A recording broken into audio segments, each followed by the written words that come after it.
Hello and welcome to the Alexandra Bowling Club in central Otago for the fourth and final day of the Summerset National Fours, and bringing you a triple header action here on Sky Sport Next, starting with a quarter-final in the men's fours and a blockbuster one at that. Seamus Curtin, Finbar McGuigan, Randall Watkins and Peter Hodson up against Mike Kernahan, Lance Pascoe, Shannon McElroy and Calvin Scott. A number of national titles between these players, international caps, development squad caps as well. Very much some of the very best men's players in the country. I'm Brenton Vinnisroy along with Kevin Hickland. As always, another beautiful morning has dawned here in central Otago, Kevin. Certainly has, Brenton, on this finals day of the men's and ladies fours at the Summerset Nationals.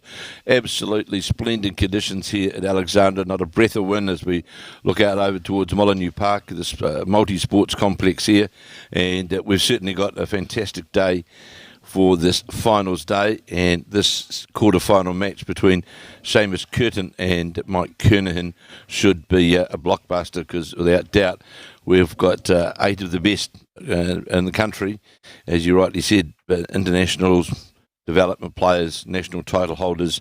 They're all here, and this is certainly a great quarter-final. The other quarter-finals, which are also underway, we've got Trevor Reeder up against Mike Solomon, Gary Lawson, the defending champion, playing Morris Symes, and Brian Little up against Rob Ashton. Those other quarter-finals are underway, and also the semi-finals of the women's fours is underway on the other green here at the picturesque Alexandra Club, where we've got Liz Whitten up against Mandy Boyd, and Dale Rayner up against the defending champion Sandra Keith. So those semi-finals are underway.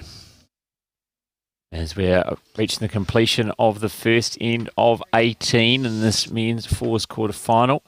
Mike Kernahan on the mat, beaten finalist in the last 2 years on the drive. Oh, and he's got the jack. I think it's in the ditch. I don't think it's been killed. I can see the bowl just been lifted out of the ditch, and the jack is still alive inside. You can see it indicating around about where Peter Hodson's foot may be. Yeah, he's put his foot out. He's the marker. They haven't bothered putting a marker indicator, just using the foot. And that's what Seamus Curtin will attempt to draw to. Looking on a decent line. Just how's the weight? It needs to get round on the short bowls. It doesn't. It's a fair effort, though. And Lance Pascoe now indicating that spot. You can see with the bowls cloth just inside the peg, the boundary peg, to draw about a metre to draw between there and the ditch after Kernahan made contact with his first bowl with the shot bowl and the jack and moved it into the ditch and right across to that far side. Green running around about 16 seconds again today. Kernahan looks to be outside those line of those front bowls. He's going to get past them all and get down towards the jack. No, he's not. And I see Shannon McElroy and Calvin Scott got the mat, so I think it might have been the Lance Pascoe bowl that may well have been shot.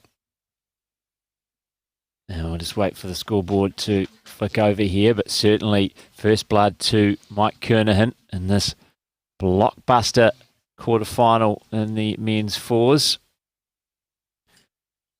Beaten finalist the last 2 years, Kernahan beat Shannon McElroy in the semi-finals at Mount Maunganui last year, and it's a 3 on the opening end to Mike Kernahan. 3-0, Mike Kernahan leading Seamus Curtin, and so McElroy, this time joining Kernahan, and Pascoe, who are in that 4, who are beaten by Gary Lawson, Jamie Hill, Caleb Hope and Sheldon Bagri-Howley, who, as Kevin mentioned before, are in quarter-final action on green number 1 here at the Alexandra Bowling Club. As you'll be able to tell, far fewer people in attendance. That's because of level 2 restrictions, of course, that were announced by the government last night. So it has to be fewer than 100 people here. So the big crowds we saw here yesterday won't be able to be replicated today. It's just the players and officials. So we're lucky to be here, and it's great that we're able to bring you this coverage still of these Summerset National Fours, and we'll do that throughout the day, to be followed by the women's final shortly after midday, and then the men's final to close these Summerset National Fours. But of course, the Summerset National Mixed Pairs starting tomorrow, as the leads now playing in the second end of 18, a match-up of two past winners of the national singles. Just one of the fascinating contests, and we've got 6 players who play in Bowls 3-5 also on Sky Sport here in this game. I was just going to remark, Brenton, of course, Peter Hodgson and Kelvin Scott. Kelvin Scott playing for the Elmwood Saints, and Peter Hodgson, of course, one of the original members of the Stoke Thunder, won the New Zealand singles, of course, in Auckland a few years back. On the backhand is Hodgson out of the Stoke club. Taking on a Stoke teammate, Shannon McElroy, behind him then as well. It's just one of the little fascinating contests here. And under the line, the Hodgson bolt will go. We saw Kelvin Scott bolt, just jack low, Kernan indicating to Shannon McElroy, number 2, to draw past on the back end, just draw past the Kelvin Scott bolt. Certainly got, and if you look at that Kernan side, Brenton, it's certainly a pretty classy lineup, isn't it? Oh, absolutely. I think Kernahan doesn't want to finish runner-up for a third year in a row. He's determined to get another fours title to add to that he won in 2014. And of course, a number of people spoke to me yesterday about, and so you've got friends, neighbours, other bowlers who want to watch the day's action. If they just go to the Bowls New Zealand website or Facebook page, you'll see that links in there where you can come get a link directly to this coverage, and you can go to the website and go to where the fours results are showing, and just scroll down below there, and you'll see the opportunity to go to the live streaming link, and that will take you directly to this coverage, which we'll be bringing you right throughout the day of the Summerset National Fours. It's free, and look, jump on and you'll be able to watch from this magnificent complex here at Alexandra. As Brenton said, we're at level 2. Got to feel sorry for this club who've put so much into it, but I'm sure though the relief is, of course, that we're still able, Brenton, to complete and play today, isn't it? Exactly right. That's the big thing. Yeah, if we're in Auckland, that would not be the case. Thankfully, it's level 2, not level 3, so still able to complete the tournament here. So obviously, those of you who have already joined the coverage, you very much know how to get connected here, help their friends that don't know how, let them know. It's nice and simple, obviously. Either go to Sky Sport Next on YouTube or follow those links on the Bowls New Zealand website or Facebook page. So let your friends know, and they can settle in for a big day of bowls here at these Summerset National Fours. Lance Pascoe, of course, recently crowned Pairs champion with Jamie Hill at the Summerset National Singles and Pairs at Carlton Cornwall in January. And it's Randall Watkins that's holding the shot at present. Kelvin Scott just obscuring that view as the Lance Pascoe bowl just comes to rest, with Randall Watkins holding the shot.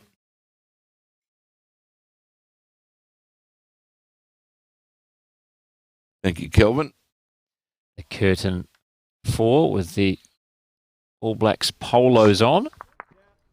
Seamus Curtin with the Stokes Valley Vipers shorts. Of course, he and Finbar McGuigan, both members of Stokes Valley and part of that Stokes Valley Vipers side, which won the Bowls 3-5 competition on Sky Sport late last year. So here is Lance Pascoe with his second bowl on this, the end 2 of 18. It's certainly on a wider line towards the head. How's the weight? Not going to get, has to get past the Randall Watkins red bowl. Not quite going to do so. Ball's low of the jack. Could be 1, could be 2 down. Could be Kernan, at least 1 anyway. So Finbar McGuigan now changing to that forehand. Difficulty to get around on the backhand draw now with those shorter bowls in front of the backhand draw. So McGuigan will endeavour to come down on the forehand to get through the port to the counting area. He's going to fall short. Might get a slider for bowl to run all the way into the head. No, it doesn't. Interesting, Brenton. Only 1 bowl over the head in this second end. And it does make it challenging for the skips to get through the wall of short bowls. And I think we might see Kernahan elect the forehand as well to try and draw in between the two red bowls. He's looking very, very closely at his shot options. I can't see the draw on the backhand with the two front bowls. Shannon McElroy indicating his thoughts are on that forehand line. It's got to have the right weight to be able to not run away from the head, and I'm sure that's Kernahan's looking at that forehand option. Yeah, Seamus Curtin already waiting at the mat for Mike Kernahan, who will play first of the two skips, of course.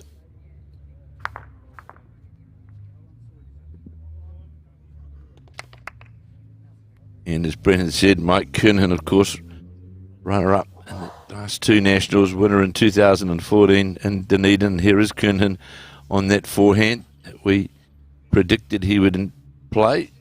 Of course, it is 3-0 to Kernahan, not Curtin. The confusing thing is because I think the scoreboard is the wrong way around from what the players expected. It's actually been put on the scoreboard outside 3-0 to Curtin, but it's definitely 3-0 to Kernahan. And that front getting further and further tightened up to be able to draw. Mike Kernahan ran into one of the front bowls.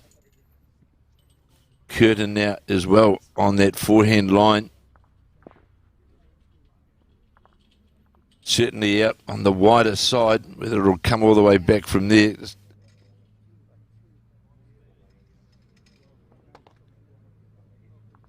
And we'll go by over the head. So the Kernahan side having a close look at what their options may be.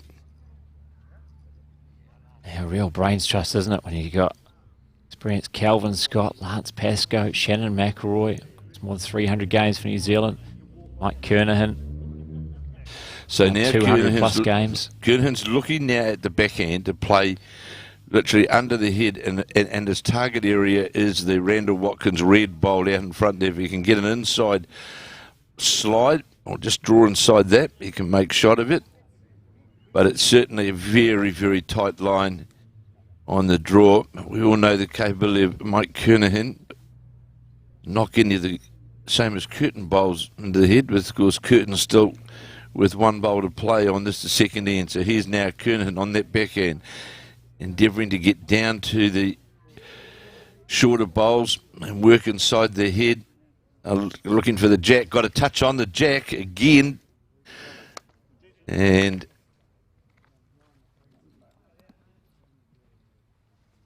well, we can't see at this point.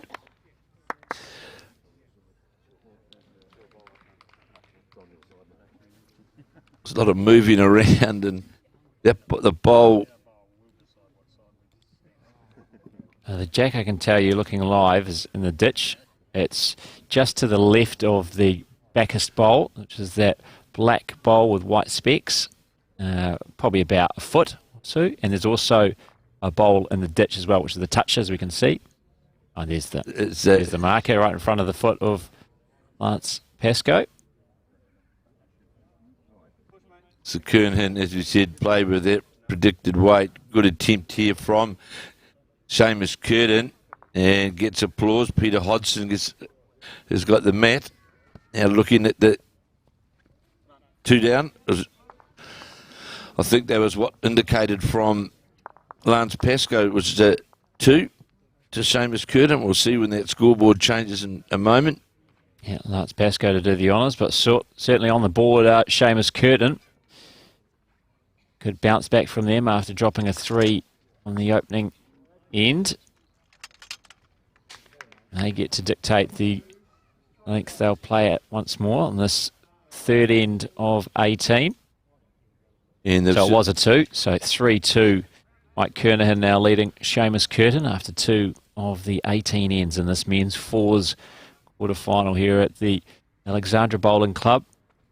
Beautiful morning, not too hot as of yet, but if it follows the trends of the last few days, it will be very warm this afternoon for the women's fours final to be, of course, followed by the men's fours final. We'll have it all here on Sky Sport next. Predicted to get to 27 degrees is the temperature call for the Met Office this morning, as we see this first bowl of Mike Kernahan's lead. Kelvin Scott drawing right in towards the jack. This is going to be a toucher. No, yes it is. Just slips by Peter Hodgson's first bowl. I'm short of the jack. And as Brendan said, I was playing at level 2, where the players, officials are the only people here, which is a shame, but you, of course, can watch all the live action right throughout the day, bowl by bowl action of all of the final stages. Good response here from Peter Hodgson. Still going to run low with the jack, though. But would like to see Kelvin Scott great, change his hand. Doesn't want to run into those short bowls in the front. Kelvin Scott, of course, former New Zealand singles winner. On his backhand. Yeah, 4 players involved in this quarterfinal have won the men's singles title, the Nationals, which is quite incredible, isn't it? Obviously, 3 of them in one team. Kelvin Scott, Shannon McElroy and Mike Kernahan. And then Pascoe won the pairs this year. It's a pretty handy lineup, but you know, it's so too is the Seamus Curtin side. It's not fool ourselves, you know. With well, Peter we Hodgson. were waxing lyrical about Finbar McGuigan, weren't we, at the Summerset National Singles and Pairs? He was in sublime form there, and in the lead up to it, certainly one of the up and coming stars. Seamus Curtin has really established himself as one of the up and coming stars for New Zealand, having already represented the Black Jacks at the World Cup indoor singles a couple of years back now. So Randall Watkins, with his first bowl, managed to make contact with the Peter Hodgson bowl and just rolled it, a couple of rolls into the head, make shot of it. As we see the McElroy bowl go right down just past the 2 metre mark. Mike Kernan won't be too concerned about that because they'll certainly be jack searching to either the jack or that shot bowl. Randall Watkins from the Birkenhead Club in the North Shore on the forehand on a number of North Harbour titles, and of course will be part of the North Harbour representative side as well in the Inter-Centre to be played in Wellington a few weeks' time, in fact. And his bowl just comes to rest on the centre line and about half a metre behind the jack. McElroy, who now would have the longest tenure of a world singles title holder, I would say, with the postponements of the world champs. So he's still the reigning world champion singles player. Is he going to get the jack? Is he going to slide? He does. Slides by. Gets a touch on the jack. And he won't be defending that world title, of course, having recently announced he's going to be taking an indefinite break from bowls, a bit of a sabbatical.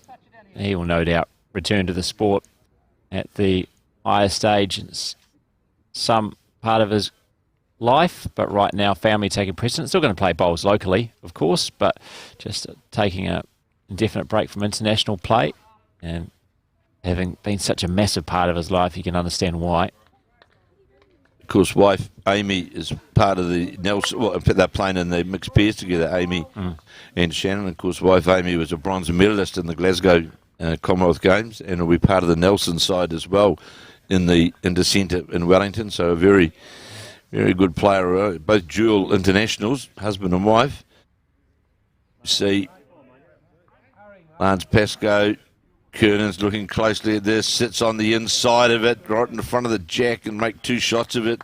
I think we're going to see a lot of tight heads beaten throughout this match because... just the calibre of players, isn't it? Absolutely. A good green, no wind, everything's, the ability of the players, everything is certainly all lined up to see a very, very high-class performance. Finbar McGuigan, who of course played with Mike Kernahan at the National Singles and Pairs, and the Pairs now rivals, back with his old mate Seamus Curtin, who he's known for such a long time. And just making some contact. He just didn't quite get the bowl that he was after. Kernan indicating to Lance Pascoe just to draw past the jack by a couple of feet, that'll be handy. Pascoe, who Brendan and I waxed lyrical, and rightly so, with his performance in the national pairs, in the Summerset national pairs, which, because he won with Jamie Hill earlier on in the summer, and this is another, it's going to run to the short bowl, but he was certainly outstanding in the final, Brendan, wasn't he? And very humble as well. He certainly played down his role, put all the praise and gave all the credit to his lead, Jamie Hill, but we know, having watched a couple of their games and live streamed a couple of their games, that he certainly played his part in winning that national pairs title. He's been a nearly man and finally broke through for that maiden national title, of course, playing catch-up at home to his partner, Mandy Boyd, who is 7 and looks very much on course for an 8th here while she's going. Incredible record, Mandy Boyd, and we may well, depending on the outcome of her semi-final against Liz Whitton, be calling Mandy Boyd in the final of the women's fours later this afternoon. So we saw there Seamus Curtin endeavouring to make contact to turn some of their bowls through the head into the jack area. Didn't appear to have, just lacked perhaps a metre of weight. Kernahan makes his way back to the mat, the North East Valley player. And of course, another current world champion as well, being part of the side that won the World Fours. So here's Curtin now. It's Curtin on his backhand.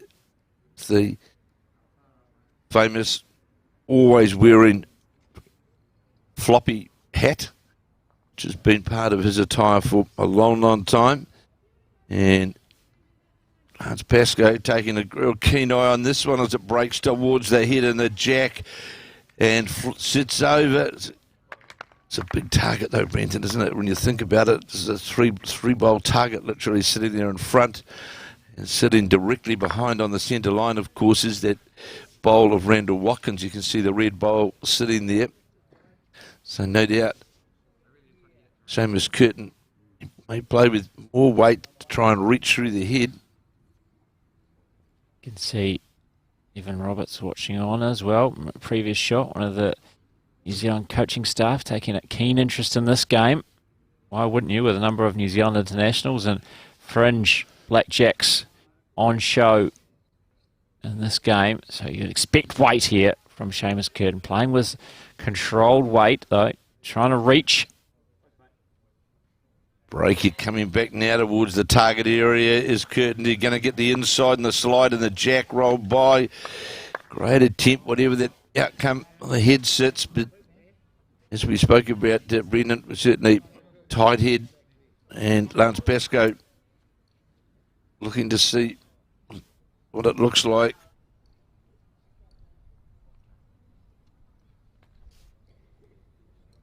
Curtin with his first bowl.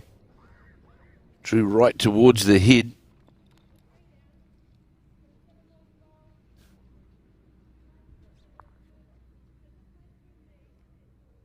So Kernahan with the final say on this third of 18 ends.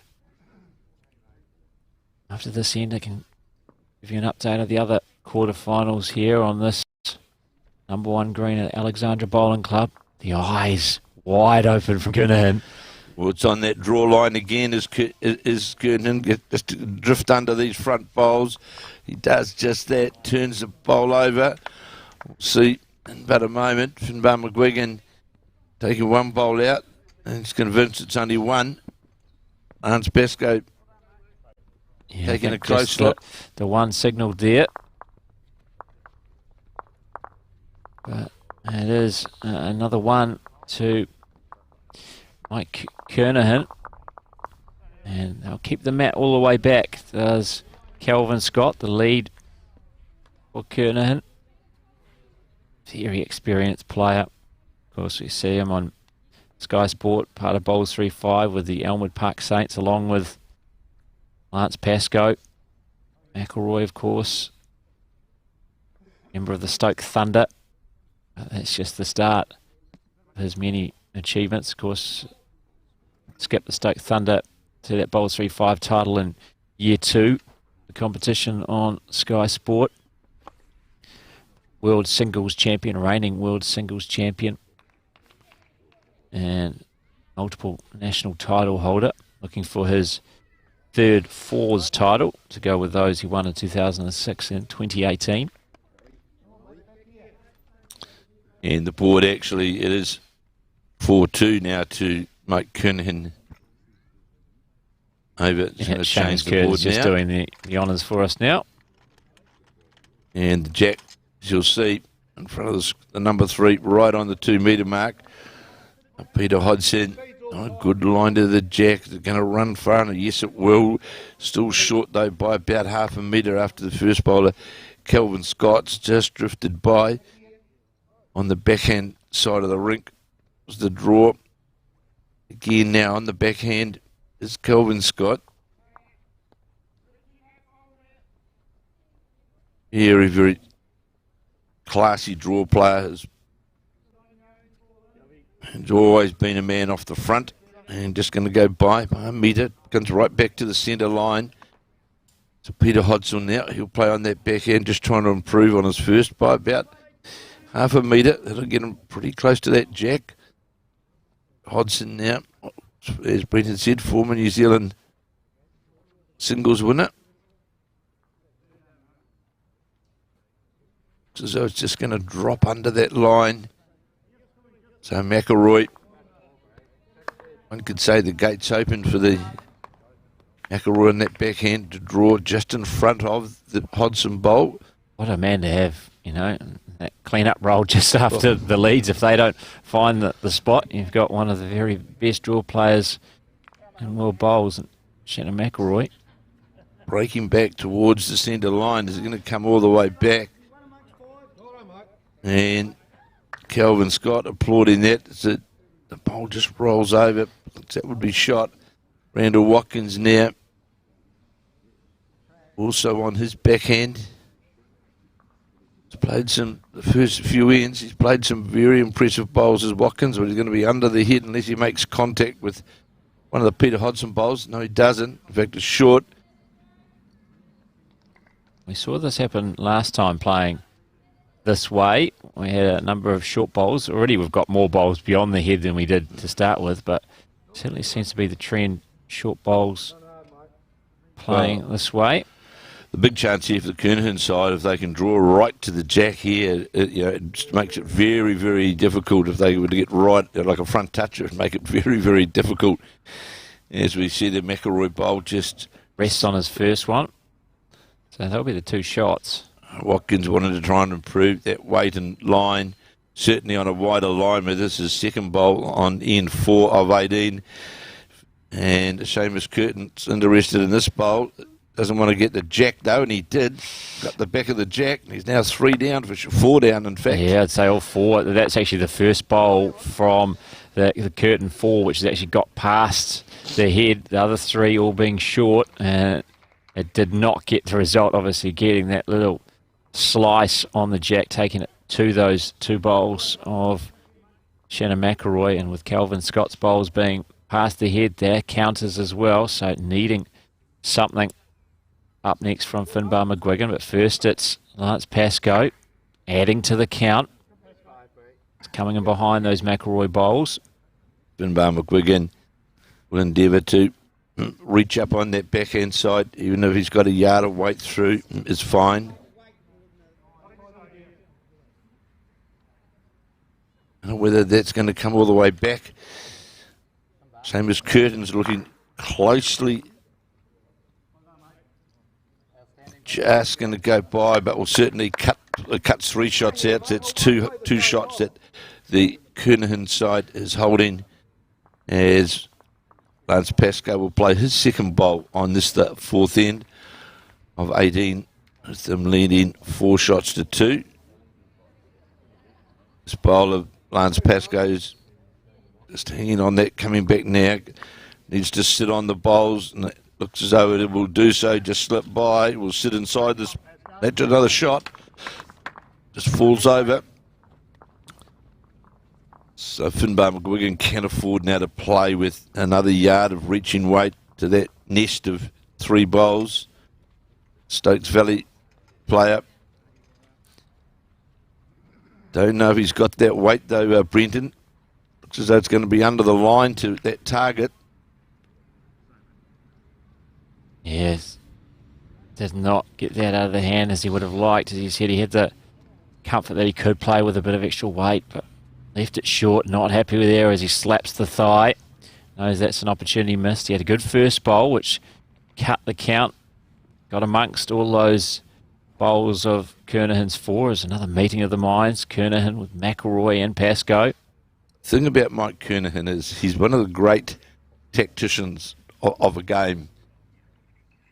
And he'll play the game at his pace, and you won't see anything rash from him. And he will be, he just knows how to apply the pressure, not just with the ability of the bowls being played, but just of gamesmanship, game management. And, you know, we've all seen what Mike Kernahan can do, and he'll certainly, I'm sure this head will say, well, we're holding the 3 shots. Seamus, you've got to get yourself out of it on that. So there we go. We see straight away going to the forehand. No intention of building the target up any bigger than what it is. And he'll be quite happy if he comes across the heads and sits in fact on the line. And here's Kernahan now, endeavouring to try and draw a counter on the other side of the head, comes to the centre line. And that's what he's endeavouring to do. Just needed another couple of rolls, but staying protected by those bowls in front as well was the aim. So, Seamus Curtin, with reaching weight on the backhand, definitely 3 down. This is on a far better line. That this bowl of Curtin's coming down towards the target area, but again going to slide under. That's a good attempt there by Curtin. Wasn't far away. The point is, Brent, he can't actually afford, he couldn't before then afford to drive it because he could well have removed their Finbar McGuigan. Oh, exactly right. They've only got 1 in the area, don't they? And could have been looking at 5 down. So he couldn't attack, he couldn't really drive the head. So Kernahan, no doubt, endeavoured again to get another bowl into the counting area. I'm sure he'll stay on that forehand. Yes, he is. He was only really a couple of rolls away to get to that centre line, and would have just about got into the counting area as well. So here's now Kernahan on his forehand, leading 4 shots to 2. Looks to be on a wider line. Coming back now. Going to sit inside, going to sit on this bowl behind. Well, that makes the weight control from Seamus Curtin now. Can't afford to attack it with a lot of weight. Could quite easily, as we say, shunt his bolt right out of the head. And again, playing with that reaching weight because it doesn't like it. As soon as he let it go, you saw the foot kick.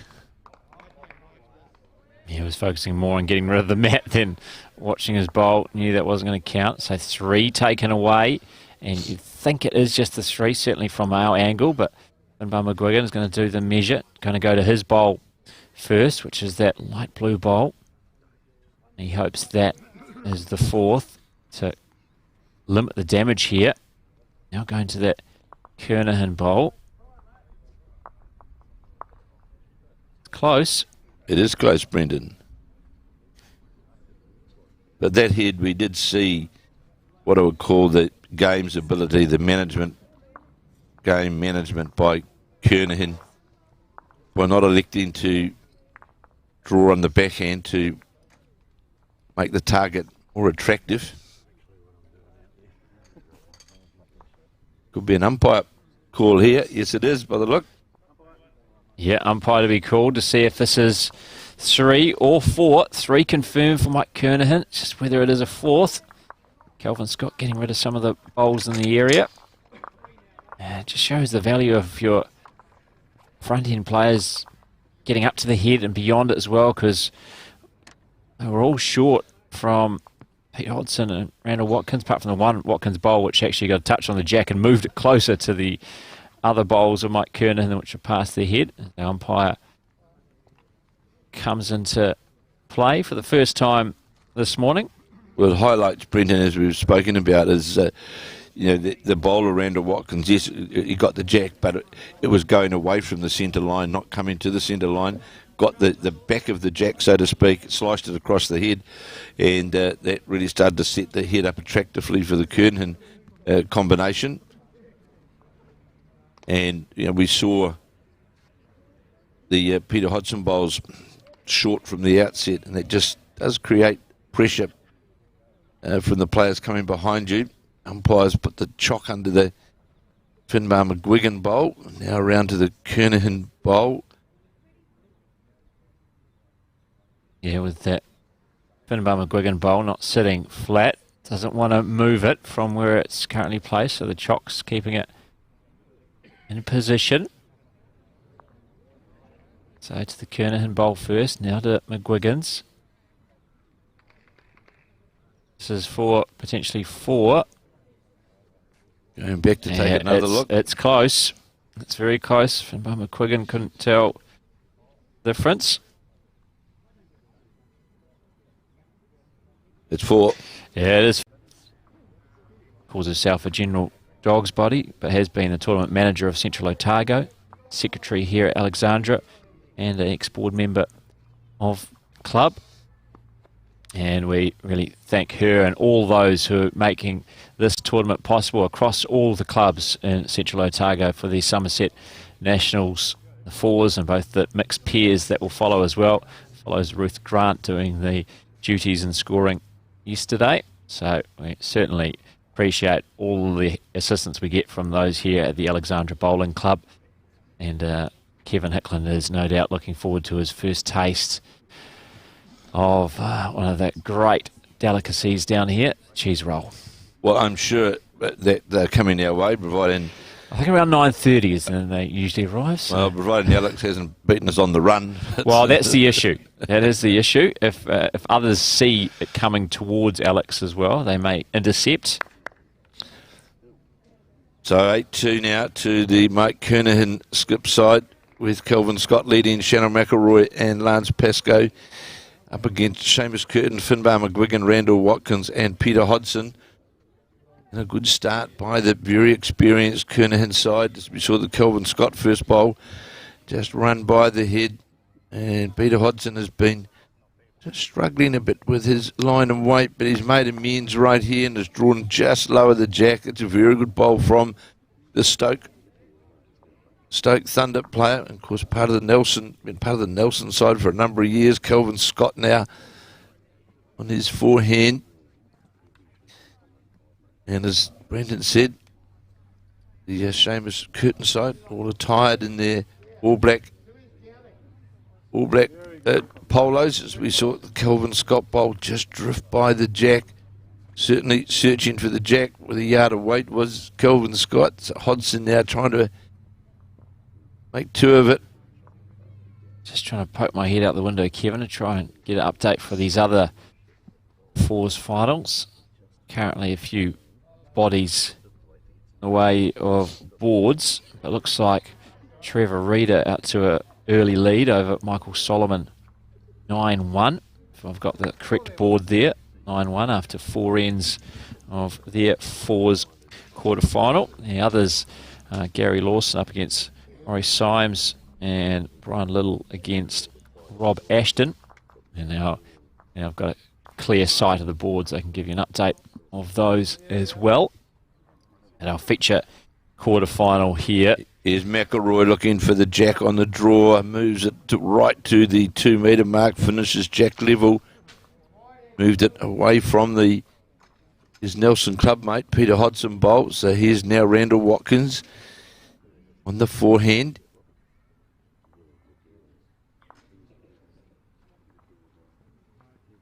That's going to drift narrow under the line. Just like to apologise. We understand we actually froze for a period of time. So just letting you know the score, 8-2. Mike Kernahan leading Seamus Curtin after Mike Kernahan picked up a 4 on the 4th end of 18. Hopefully those technical gremlins are behind us. Now to continue our coverage here of these Summerset National 4s. As it's now Randall Watkins. See, a very successful player in North Harbour, but to be fair to him, but the odd man out amongst all those who have played either international bowls or won national titles, played on television. But Randall Watkins showing is very much up to the company so far. Just highlighting early on in this game, Brendan, especially we've seen the short bowls, which, as we know, the problems that can create. But Lance Pascoe might in fact promote this Randall Watkins bowl, and he does. Put it far enough. No, he didn't. I definitely beat the Shannon McElroy bowl that would be shot. Finbar McGuigan now. I've just got an update from not only the men's fours quarterfinals, but also the women's fours semi-finals. We'll start with them. Surprisingly, Liz Whitten leading Mandy Boyd 8-2. 8-2 after 4 ends of their women's fours semi-final, and Sandra Keith, the defending champion, leading Dale Rayner 7-2 after 4 ends of 18. Women's fours semi-finals. We'll keep you up to date with them. Of course, we will have the women's fours final for you after midday, and after 3 ends of the men's fours quarterfinals, Brian Little leading Rob Ashton 7-1. Gary Lawson, the defending champion, leading Morris Symes 3-2. And as I mentioned earlier, Trevor Reeder leading Mike Solomon 9-1. As we see, Lance Pascoe draw right alongside the jack with his second bowl on this, the 15. As the skips change over with the Kernahan combination leading 8-2.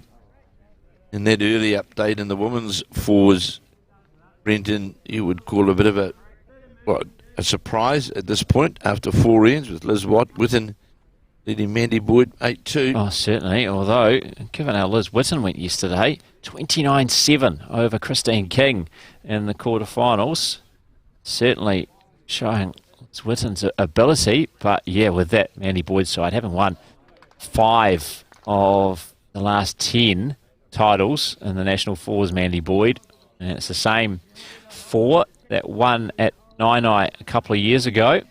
Certainly they would be side you'd expect to advance through to the final in the bottom half of the draw, but so far it's going Liz Whitten's way. We'll keep you up to date with those as they progress. Of course, Sandra Keith, the defending champion, who lost her first 2 games in section play, now leading 7-2 in the semi-final. So the defending champion certainly going pretty well. As you watch this bowler, Kernahan's just going to be narrow under the head, might get a generous slide.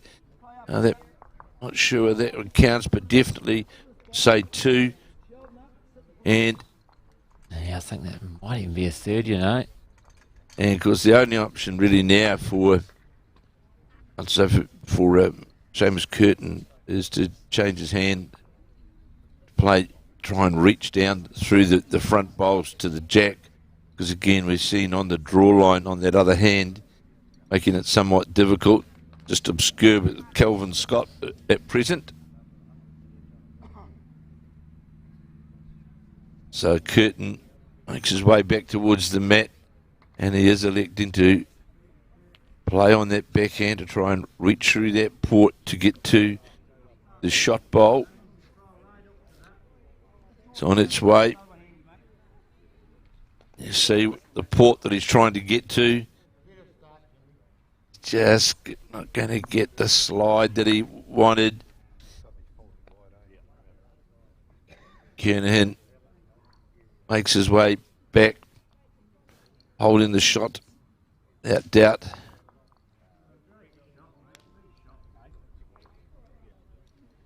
More than likely, from Seamus Curtin's point of view, Brendan, you know he needs to score, and it's more than likely need a wee bit more weight to try and play through the bowls. But it's always difficult when you're down. The scoreboard's not in your favour. You want to score, and it's just, you know you're up against a very, very seasoned campaigner. So here is Kernahan on the forehand, playing his last bowl on the 50 end. And coming through the port again, gets a touch on the Watkins bowl, and it may well count as well. But you can see the front of the bowls there in the front on that backhand side, and they may all not be in your favour. But I think the best option for Seamus Curtin is to play through there with weight. It might get through to the jack, but is going to get reduction. A lot of room, and that forehand side that he's looking at. The difference is playing on the forehand side, you're literally on a one-bowl target, whereas on the backhand side, and at the backest bowl, of course, is like a Finbar McGuigan bowl, right by the number.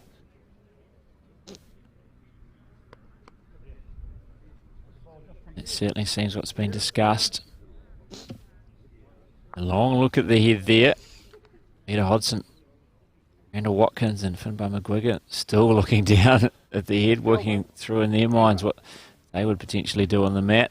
See what Seamus Curtin can execute here, the young skip of this quartet, which have gone through unbeaten so far at these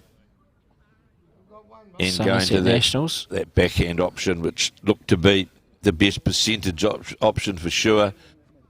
Played down through these bowls to try and get some contact. That's exactly what he's going to do, but unfortunately just ricocheted to the side, and there's three that have come out. Another big end for Mike Kernahan. This is their biggest test, and I think three has been signalled. So Mike Kernahan 11, leading Seamus Curtin 2.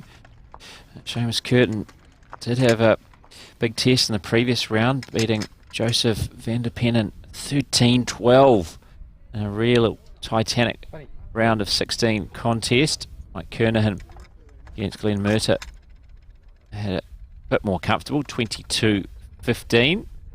Big surprise, of course, in the previous round of the men's fours was Michael Solomon, 22-7 over Andrew Kelly. It wasn't just the fact that they upset the blackjack, but they won in quite convincing fashion. After winning in convincing fashion in the round of 32 as well, of course, that Michael Solomon side containing 11-year-old Liam Hill and his granddad Neville. And, of course, Uncle Jamie playing in the Gary Lawson defending champion side. And I was talking to Andrew Kelly actually after the match, and he said we were just completely outplayed right throughout. He said we weren't there. So Jack's been delivered by Peter Hodgson on a replay after Kelvin Scott. And to be fair, having watched Andrew Kelly's earlier games, they had been struggling a bit. They had only just snuck through their previous round games, but just the manner of the win for Michael Solomon was the surprising thing. We see Kelvin Scott open with a toucher and just move the jack slightly off that centre line. Peter Hodgson onto the backhand, and this is where, from Seamus Curtin's point of view, this is where the setting up of the head and scoring opportunities has got to come from. At the moment, Curtin's had a bit of a, not say a free rein, but he's certainly had a good start by his Kelvin Scott, and now they need something off the front, don't they, Seamus Curtin? He needs something from Peter Hodgson and Randall Watkins, because he just hasn't been able to get them out of trouble. They've gotten quite big holes by the time he's got on the mat. And Kernahan, you'll note straight away, indicating to Kelvin Scott, just get down towards the 2 metre mark past the head, which is duly done. And straight away, the draw line for Peter Hodgson has been tightened up because of the short bowl. So Hodgson's draw line is just inside his own bowl to try and get to the jack or the counting bowl of Kelvin Scott's, but not going to have the weight, unfortunately. Brendan, this is going to disappear under that centre line, and this is where the pressure, I know it's only one shot, but this is where the pressure starts early on in the head, when you can't control your opportunities. So Kernan saying to Shannon McElroy, just draw down there on that backhand, trying to come under the Peter Hodgson bowl. They know they have to start scoring, don't they? Absolutely. Seamus Curtin. And if they drop another big number, we could be seeing this game, just like yesterday, is pretty much over in the first 6 ends. Lovely bowl here from Shannon McElroy right onto the centre line. Comes past the Peter Hodson bowl. So they've got the luxury now already of 2 shots and a back bowl. And Andrew Watkins now trying to squeeze down through that line under the Peter Hodson bowl to get to the shot bowl or the jack. Certainly on a wider arc than what was the Peter Hodson bowl. But it's not going to have the weight yet again. You can see straight away behind that line now is getting tighter and tighter and tighter to get a result down on that backhand side. And it allows Kernahan to control the head. Shannon McElroy will look to really just repeat as previous, try and come around that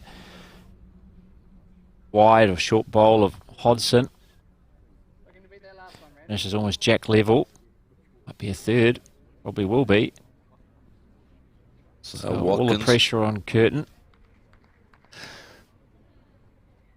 Out of the hand looked to be... Looked narrow, didn't it? It did look narrow out of the hand, Brendan. And yeah, sure enough, it just runs into, again, not one bowl hit over the head for the same as Curtin. So it just becomes a real challenge. Lance Pascoe going to the forehand, leading 11-2 as we play Ian 6 of 18.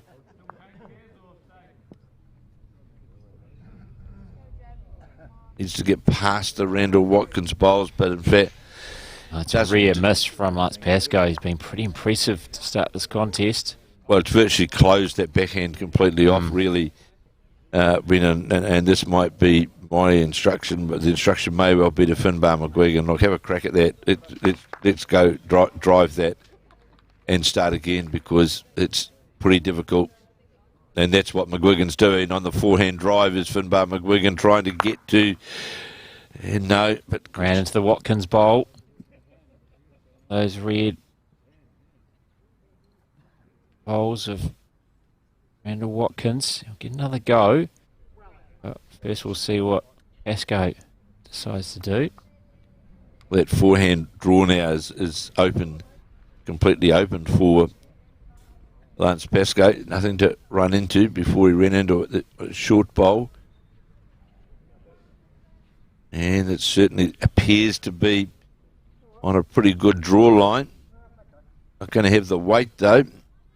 Certainly on a good line. And yeah, again, the instruction from Seamus Curtin to Finbar McGuigan. Attack that straight away. There's no scoring chances there at the moment. So Pascoe leaves the door open for McGuigan, who runs into the Pascoe first bowl, and that goes into the shot bowl of Calvin Scott. Removes that, so that opens it up well and truly now for Seamus Curtin. So job done by Finbar McGuigan. Shannon McElroy looking the very relaxed Maori boy from Gisborne. Yeah. He's one of the nice guys of the sport. Well, most of the guys are all good guys, but Shannon, he's really, really... Oh, they're going to miss him internationally, aren't they? Obviously, not just for his play, but for off the green, like you say. A top bloke, Shannon McElroy. He'll be back, though. He'll be back for sure. He's got that international respect. I was seeing the likes of Mike Kernan, Gary Lawson take big breaks from international bowls, come back just as good. Yeah, Kernahan trying to draw under the head to the target area and doesn't do so, falls a metre short. And this is what they need, don't they, Curtin? They need Pascoe and Kernahan to start missing, and they have with 3 of their first 4 bowls. Now, after McGuigan cleared the way, Curtin needs to now execute.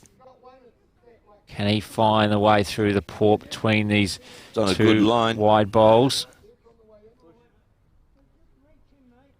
Just didn't quite have the weight. Looks on a very good line, didn't it? Found its way through those 2 bowls, one of Pascoe and one of Kernahan. As you see, it's just nestled alongside. I just wonder whether Hodson bowl. Whether we might see Seamus Curtin. Depends what happens with this bowl of Mike Kernahan's.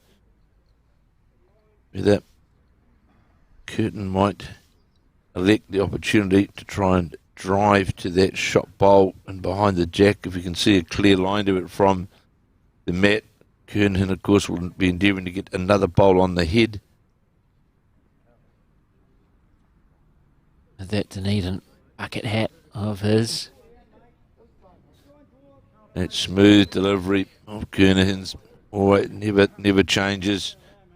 And this bowler, Mike Kernahan's, this is breaking in towards the head now. Just going to go by, and I'm just wondering on that backhand drive whether Curtin can see that bowl. Might only be worth one, could be two. He's having a look to see really what number the Shannon McElroy bowl is out the jack level one, and can he drive through. And Finbar McGuigan also having a look.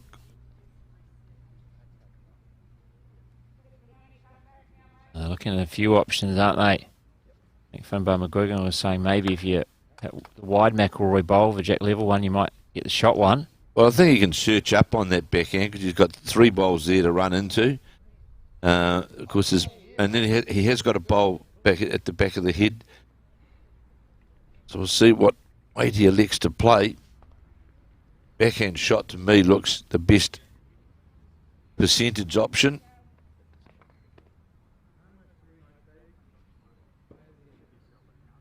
And that's what Seamus Curtin is electing to do. Trying to make contact with those front bowls. They're interested. He was unlucky there, really. Desperately unlucky that he's got nothing. So it looks like just one. But it's another one to the leaders early in this contest. Mike Kernahan. So 12-2 it is now. Mike Kernahan leading Seamus Curtin, and we're a third of the way through this men's fours quarter final. Was certainly the shot to play, that backhand. Just, it's about percentages, really.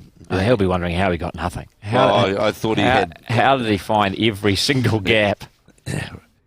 Touching any one of those three bowls would have more than likely enough contact to get to the counting area. So here now is Kelvin Scott, the lead for Mike Kernahan, with Kernahan leading 12 shots to 2. Trevor Reeder leading Mike Solomon 9-2 after 5 ends.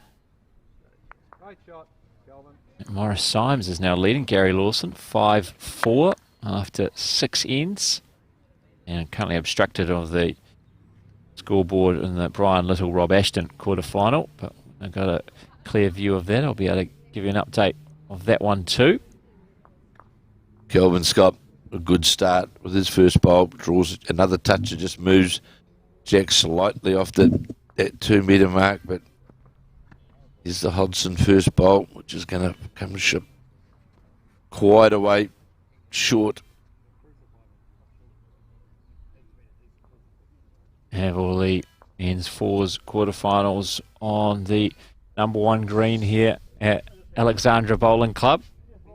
On the 2 green, we have the 2 women's fours semi-finals, which we'll endeavour to keep you updated with as well. So Kelvin Scott very early on, and this had 2 magnificent drawn lead bowls from Kelvin Scott, sitting right in front of the jack, putting pressure early on in the head on this 7th end of 18. Peter Hodgson certainly got this bowl out wider, but is it going to come back all the way? I don't think so.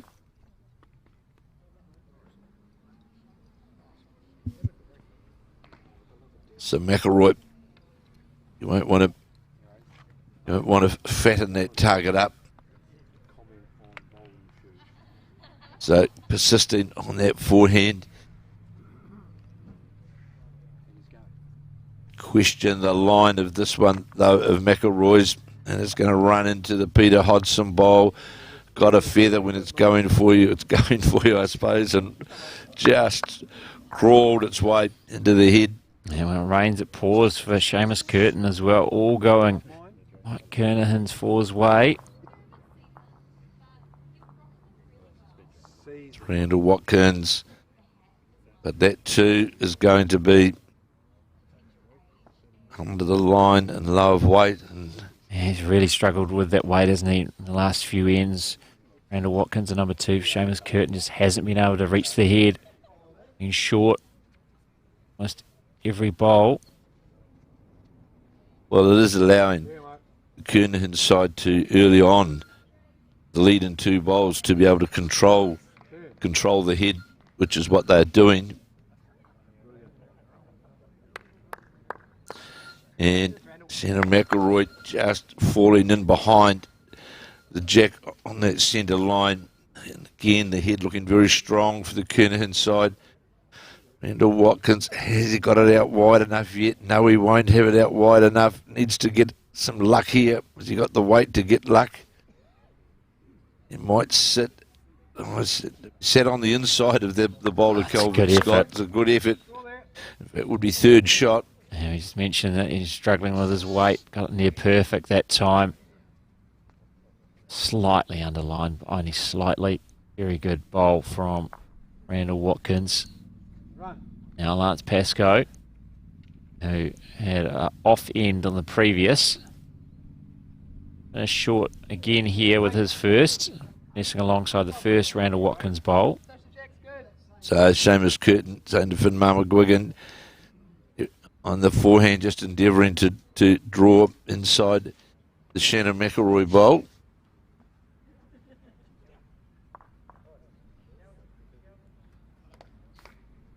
This is going to be under the line as well. Fortuitous slide doesn't do it. What's really killing the Seamus Curtin side at this point of the game, Brendan, is the short bowls, because it's just end after end after end. So you're only looking at a 1 or 2 scoring chance. You're not having an opportunity to build ahead. As we watch this bowler, Lance Pascoe needs to get past and is going to. And this is going to make it harder because it's going to sit dead in line with the jack. And I wonder, change your hand now, playing with weight, trying to reach down to the Randall Watkins bowl on the backhand. Might, again, talking about percentages, might just be an option to get into the head. Again, McGuigan though, on the forehand, trying to get to the Shannon McElroy jack level bowl. Certainly got it out. Good green. This is a better attempt, this bowl from McGuigan. How's the weight as it comes in towards the head now? This is a great attempt here from the young McGuigan. And look at this. Draws a 2 great bowls, isn't it, from the number 3s. Gets a touch. Fantastic bowl from Pascoe with his second. And Finbar McGuigan says, what you can do, Lance, I can do better. What a fantastic adjustment from his first. His first was right in line, just lacked a bit of weight. And his second, perfect as the cheese rolls arrive, pretty much right on time. What a time to be alive. Notice Alex delivered them, so he's already had his own plate. We've been warned they're hot, so we can pause for a moment. But thank you very much to the ladies in the kitchen here at the Alexandra Bowling Club. Mentioned it yesterday, I'll mention it again today. This part of the world and Southland certainly do cheese rolls better than anywhere else. The Cantabrians give it a go, but really, it's a delicacy in this part of the world. Here's Kernahan endeavouring to reach down to the shot bowl, make some contact, but in fact, ran into the Finbar McGuigan first bowl. Definitely one shot to the Seamus Curtin side.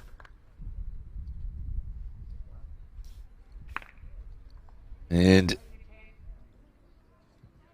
the idea there from Kernahan was to try and get some contact onto the shot bowl, and the jack had moved back about 10 inches, and there's a Shannon McElroy bowl sitting right there. So here on the backhand is Curtin. There's a very, very much a sort of a odour, fragrance of cheese rolls in front of Yeah, a bit distracting, isn't it? We'll wait for them to cool down a bit, and then you can have a bit of a break, Kevin, and taste them for the first time here at the Alexandra Bowling Club.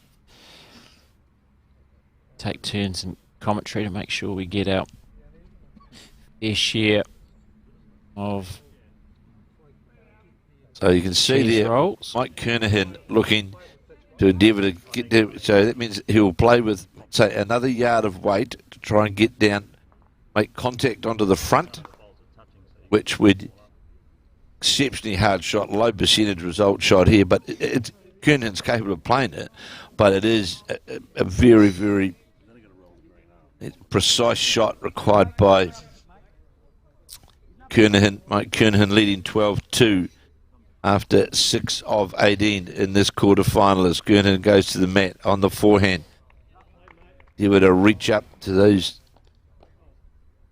front bowls, and he's certainly playing, as we thought, Brenton, with a lot more weight to try, and doesn't really like it, does he? No, it's going to duck away, gets a slide, and in fact may now be 2 down because that was a Randall Watkins. Randall Watkins bowl. He moved into the head.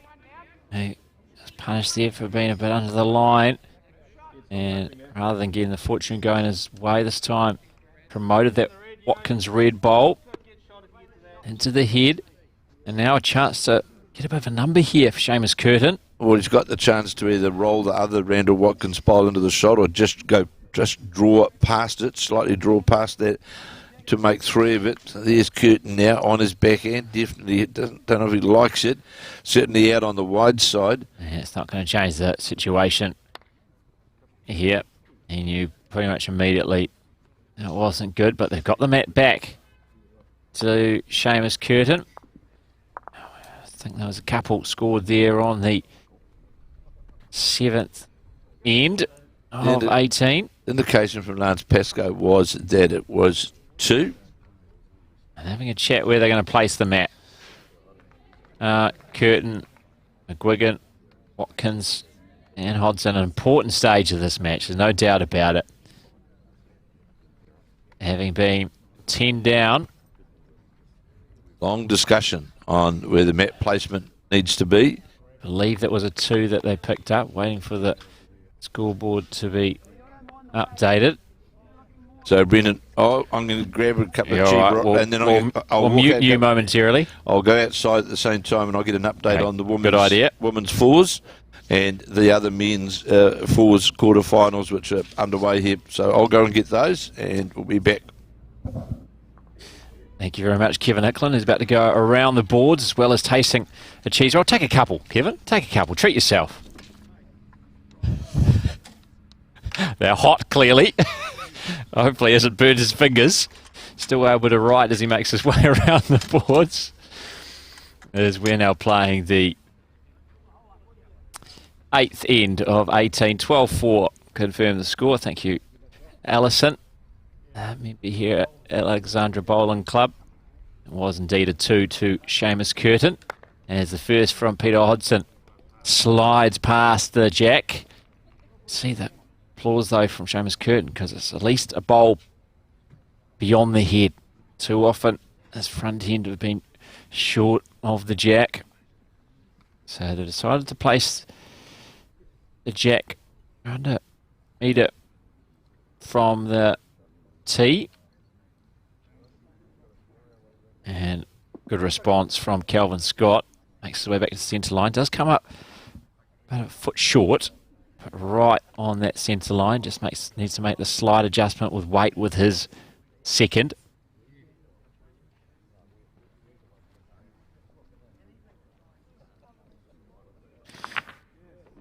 Oh, Kevin Hicklin's been undone. Already had one of the other great volunteers here at the Alexandra Bowling Club go around the boards for us, so we'll see how these compare to what Kevin brings us shortly. But after 7 ends in the women's fours semi-finals, it is Liz Whitten 10 leading Mandy Boyd 4. Of course, Mandy Boyd champion from 2 years ago, her 4, and a 5-time champion last 10 years. And the defending champ, Sandra Keith, leading Dale Rayner 12-4. That's after 7 ends of 18 in the women's fours semi-finals. Of course, we're in men's fours quarter-final action here on the number 1 green. Brian Little is leading Rob Ashton after 6 ends 11-4. And also after 6 ends, Trevor Reeder leading Mike Solomon 9-3. And after 7 ends, defending men's champion, just like the defending the 2019 women's champion Mandy Boyd, Gary Lawson is down against Morris Symes 8-4 after 7 ends. Morris Symes leading Gary Lawson 8-4 after 7 ends. And Kevin Hickland. Hopefully he survived with those hot cheese rolls and is able to make his way back. And he'll have the latest from around the boards as well in both these men's fours quarterfinals and the women's fours semi-finals taking place here at the picturesque Alexandra Bowling Club. Randall Watkins with his second, first, and now just below, just in front of our scoreboard right at the bottom of the screen. Second one's going to be a touch narrow. Might get a nice little touch though off the Shannon McElroy bowl, and does. So that'll be a good second shot for Curtin. It's the bowl of Kelvin Scott, the green bowl. That is shot. McElroy now with his second on this 8th end. Doesn't look like it's got the weight. It's going to come back to the centre line, but short.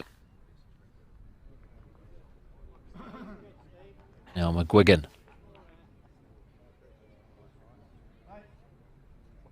Very talented player. Played with Mike Kernahan at the Summerset National Singles and Pairs. And Kernahan just raved about the young man from Wellington. He's won a number of Wellington Centre titles this summer already. Made the semi-finals of the singles at those Summerset Nationals at Carlton, Cornwall. Kernahan certainly of the belief that he is a blackjack of the very near future. Of course, Seamus Curtin have already had that opportunity, his long-time mate. As Pascoe comes up short as well, as you see there, a real collection of 5 bowls, all right on that centre line, but a good yard short of the jack. McGuigan trying to make the adjustment with his first. Seamus Curtin's interested.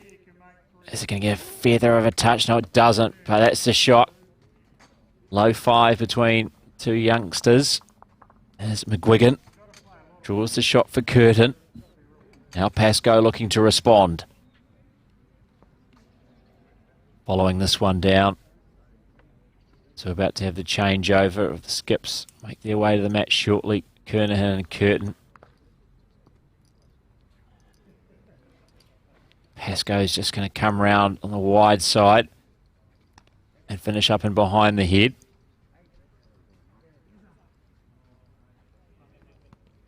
As Seamus Curtin now makes his way to the mat. Mike Kernahan's just going to stay at the head.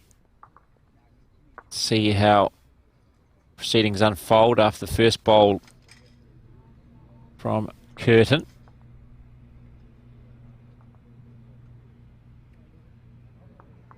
Holding shot, Seamus Curtin, in a rare position. Hasn't often been in that position when he's been on the mat. Certainly Mike Kernahan's 4 have dictated terms here. The opening stanza of this men's fours quarter-final. Well, they're interested. McGuigan and also Randall Watkins can get a touch on that bowl of Kelvin Scott. He does, makes 2 of it now. Great bowl by Seamus Curtin. And now, for rare occasions, it's Mike Kernahan making his way to the mat and has some thinking to do. He's not trying to build ahead or add to it. Actually trying to deny his opposition. One of the first times as the cheese rolls rather cruelly disappear in front of my eyes. Unable to do anything about it. Waiting for Kevin Hickland to return. Hopefully he didn't burn his fingers or his mouth after seemed to get a rude shock as he picked up the 2 cheese rolls. Kernahan on the backhand. Looking to follow a similar line of that of Curtin. And he just finds that home. There are now 6 bowls, all short of the head about a yard on that centre line.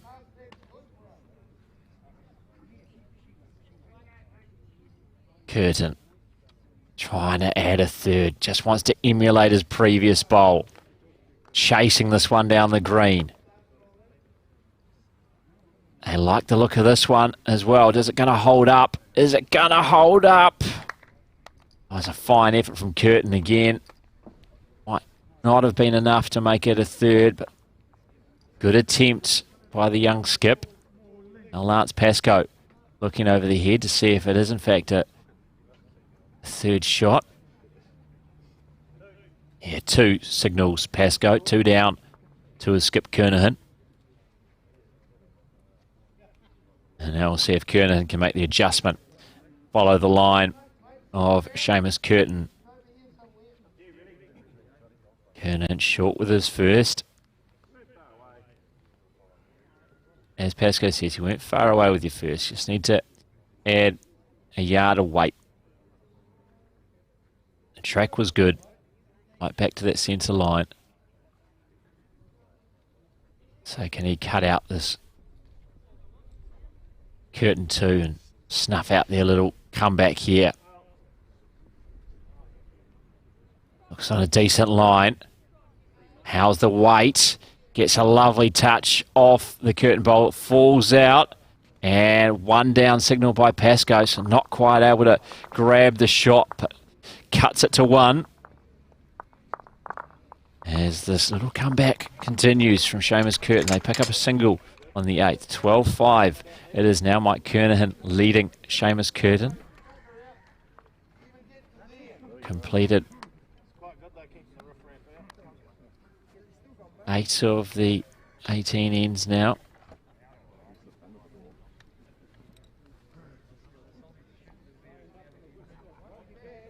They can keep in control of the mat and the jack.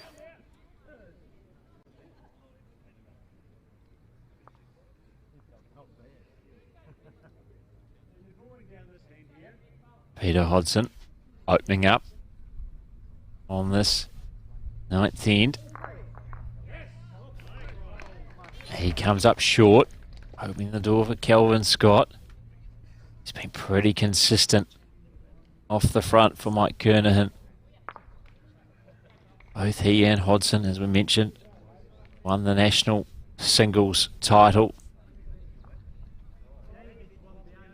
So it's a meeting of 2 very good draw players as leads for these 2 fours.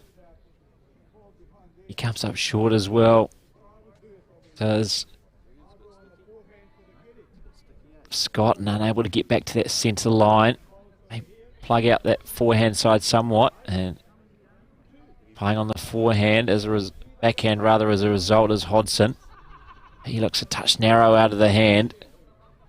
It's going to probably find a similar home to that Kelvin Scott bowl. Gets a touch off it.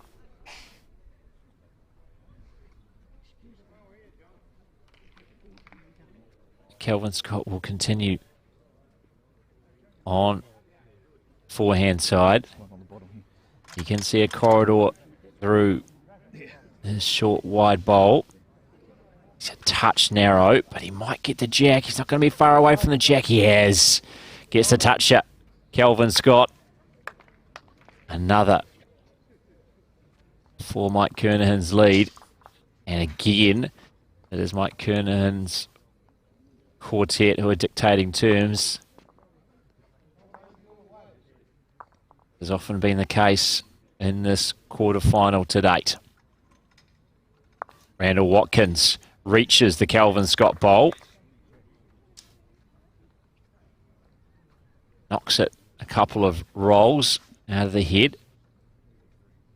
Still favour the Kelvin Scott bowl, but Randall Watkins not far away. Now Shannon McElroy with his first of this, the 9th end. And that's just going to slide past. Another bowl in the area, though, for Mike Kernahan, as Kevin Hickland has had his first 2 cheese rolls and has also been around the boards, and it's a chance for me to fill my face. Go for your life, Brendan. I can tell you, enjoy them. They're very nice, I can assure you of that. In the women's semi-finals, Liz Whitten is leading Mandy Boyd 10-5 after 8 of the 18 ends. Whitten leading 10-5 over Mandy Boyd after 8 of 18. Sandra Keith, the defending champion, up against Dale Rayner. And after 8 ends, it's Sandra Keith that's leading by 13 shots to 4. In the men's quarterfinals, 8 ends gone in the Brian Little-Rob Ashton game. And it is Brian Little who is leading by 11 shots to 4. Gary Lawson-Morris Symes game, 8 ends also in that game.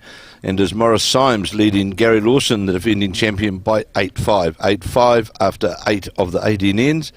And in the last of the other quarterfinals, Trevor Reader of Whangarei leading 9-4 over Mike Solomon after 7 ends. So that's Trevor Reader leading 9-4 after 7 ends. And of course the Seamus Curtin Mike Kernahan game, it is Kernahan leading 12-5 after 9 of the 18 ends. So that's where the semi-final of the women sit, and the quarterfinals of the men's in these 18 end matches, as we see this, the bowl of McGuigan just fall lower the jack, and it's definitely the Kelvin Scott bowl which is shot.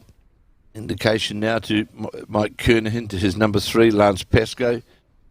Come down on that backhand. We're at the halfway point. Yeah, playing the 9th end of 18. We've actually just been delivered another plate of cheese rolls. Now, we don't have a huge production team. There's only 4 of us here, and we've been delivered what? I'd say about 30 cheese rolls. A lot. A lot. Unfortunately, it's a hazard of the job. You don't move around that much in commentary. So we're going to have to earn these a bit later, I think. So McGuigan on the search, on the wait, trying to get to the Kelvin Scott bowl, and runs into the front bowls of the head. Pascoe again with plate on his backhand. But yeah, big thank you to the ladies in the kitchen here at the Alexandra Bowling Club. Cheese rolls, absolutely fantastic. As Mark Cameron, the Bowls New Zealand CEO, has commandeered a plate for himself. As the bowl of Lance Pascoe comes to rest just slightly low of the jack, and just walking out around the greens out there. Absolutely perfect conditions, not a breath of wind. Absolutely perfect here at the Alexandra Bowling Club at Molyneux Park on finals day of the Summerset men's and women's national fours. And of course tomorrow around the greens of Central Otago, the mixed pairs can get underway, and we are fortuitous, even though we are at level 2 in the COVID level 2, we're still able to play these championships under the government guidelines. And here is Curtin now on the drive, trying to reach the Kelvin Scott bowl. Got the front bowl, got another bowl as well, and may well now be holding 2 shots. They've been the bowl of, there's a bowl there of Finbar McGuiggins and the red bowl of Randall Watkins. So Kernahan now making his way back to the mat after that successful drive of the Stokes Valley skip. Kernahan got around a metre to draw the shot in. Been a good little fight back from Seamus Curtin's 4. We're 12-2 down, picked up a 2. We're holding 2 on the 8th end before Kernahan cut it to 1 with her final bowl. As you can see, a few spectators watching from beyond the fence. Unfortunately, we can't have spectators inside the complex here at Molyneux Park at the Alexandra Bowling Club because of those restrictions that Kevin was mentioning under alert level 2. Here's Kernahan, look at this, to straight through the port to the jack. Perfectly played by the current New Zealand player, just drew through the 2 Peter Hodgson bowl, Shannon McElroy bowl, in fact, and that of Finbar McGuiggins, drew dead down to the jack, moved it right back towards the centre line. Just a reminder of his class, isn't it? It was a great bowl from Seamus Curtin with his previous to go from 1 down to 2 up, and then Kernahan with a lovely bowl through the port, toucher on the jack, and Curtin is not able to keep that on the surface. So now Kernahan a chance to go from 2 down to 2 up here if he can convert again with his final bowl. So on the mat, Mike Kernahan, after playing that magnificent draw shot he played on the backhand. Now coming down on the forehand, just needs to weather these front bowls, which he's going to do so. Here's the class of Kernahan. As you said, Brendan, he's turned 2 down to 2 up to take them to a 14-5 break at the halfway mark. Kernahan leading. Of course, last year's beaten finalist to Gary Lawson, who's also doing battle over here against Morris Symes, and Symes leading when I was out there 8-5 after 8 of the 18 ends. Yeah, Kernahan not only beaten finalists last year, but the year before that as well, which is quite remarkable consistency. And favoured at this stage to make it through to the semi-finals with a 14-5 lead. Halfway through this men's fours quarter-final. Stopping the mini revival of Curtin there. With a 2 after Curtin scored on the previous 2 ends for that. And the jack's been delivered by Kelvin Scott right down to the 2 metre mark. It's certainly, he likes to position the jack and responds well with his first bowl. Just going to finish jack level, half a metre from the jack. Good opening bowl again from Scott. Certainly McElroy and Kelvin Scott have been giving Mike Kernahan pretty good start off the front. Here's Hodgson now, Peter Hodgson of the Stoke Club in Nelson on his backhand. Better arc, good arc with this bowl as it breaks in towards the head. This is a good bowl here from Peter Hodgson.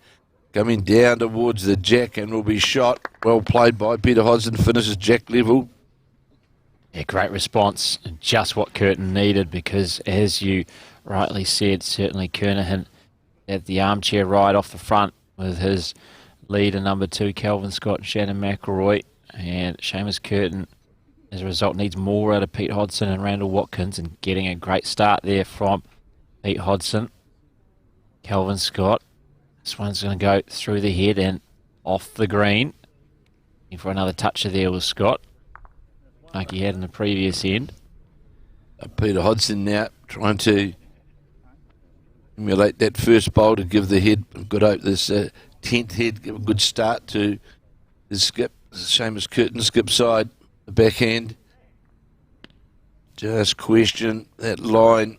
Looks to be under the line, and it is pretty easy to see here at this Alexandra Bowling Club. You can get a pretty good judge early on the bowl's flight towards the head. Get an idea whether it's on the required line or not, or opportunity line. McElroy on the backhand. All the bowls, first 4 have all been narrow, a touch narrow from the leads. We'll see how Shannon McElroy is with his first. And he's also going to not just struggle with the line, but also weight, and he's going to end up just like Kelvin Scott's second bowl and on its way into the ditch. So they've only got 1 under 3 on the surface so far, as Mike Kernahan. So a bit of an opening here for Seamus Curtin's 4. Well, this bowler, Randall Watkins, may get to sit inside the head, and is going to do so. Sit, in fact, on the shot bowl of Peter Hodgson's, and definitely 2. Sitting just jack level. So Shannon McElroy certainly want to endeavour to get a bowl close for his skip for Mike Kernahan. Certainly got it out on that wider arc.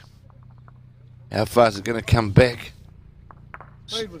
Dead drawing weight. Just not going to come back all the way to the centre line. Yeah, over adjustment there, wasn't it?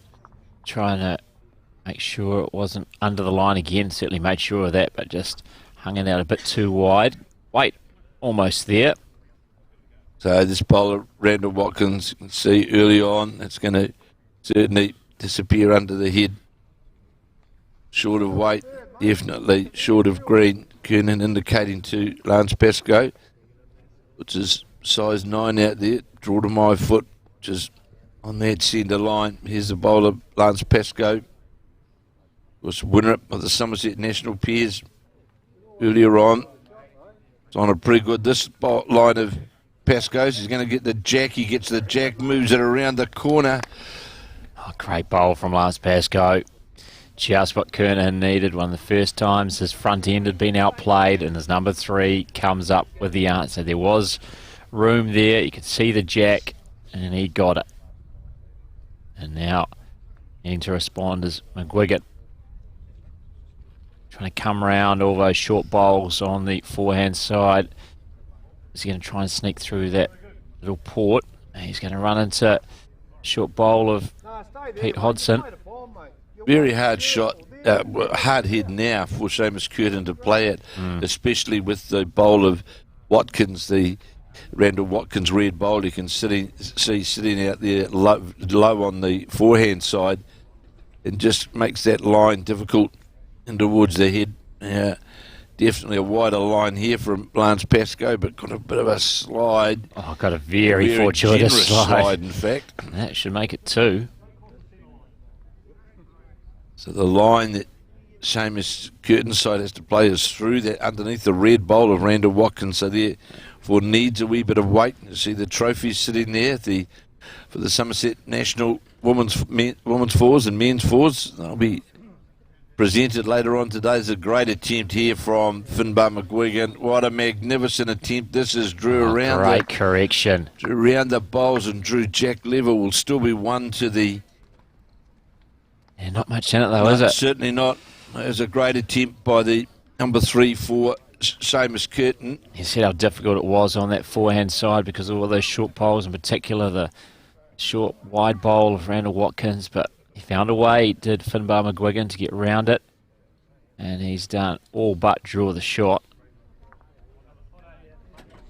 Certainly going to limit the damage, and you think it's going to be hard for Kernahan to pick up more than 1 here. But we saw his class on the previous end, and he'll look for that Finbar McGuigan bowl. I can tell you now that the Mandy Boyd semi-final against Liz Whitten, it is now 10-8 to Liz Whitten over Mandy Boyd. So things starting to tighten up. Look at this bowl of Kernahan's trying to get to the Finbar McGuigan bowl, turn it out, touch around the corner. Just what we talked about. He saw that he could get at that bowl. And what a bowl it is. Back-to-back ends, Kernahan needing to come up with bowls, and does. He's certainly just made his delivery, the point playing out to the Finbar McGuigan bowl. But the great thing about Kernahan is his control of weight that he can. He's a very, very precise player. And now Curtin needing to respond. Can't drop another multiple, really. Dropping ones are bad enough. Missing a chance to score on ends when they're in this 9-shot deficit, but they just can't afford to drop 2s or 3s, you think, at this stage of the contest. Well, he's got a good line here, has Seamus Curtin. Just how's the weight going to go by? That's a great attempt. Yeah, it was not far away at all, was he? Just needed to be a touch narrower. That line, it wasn't too dissimilar for the previous bowl of Kernahan, who got that touch off the McGuigan bowl and made its way towards the jack. Kernahan will take his line to where those bowls of the Curtin side are, because if he draws inside any one of those, he would just about make a counter of it. You can see there. Is he going to sit on those bowl or just go by? He goes through both of them. Finds the gap. So Curtin just has to make a slight adjustment. His weight was good. Oh, he wasn't far away at all. Just has to make the slight adjustment with his line. Yeah, Peter Hodgson. Looking at a few different options here. Yeah, Peter Hodgson saying we spoke before about playing under the Randall Watkins red bowl.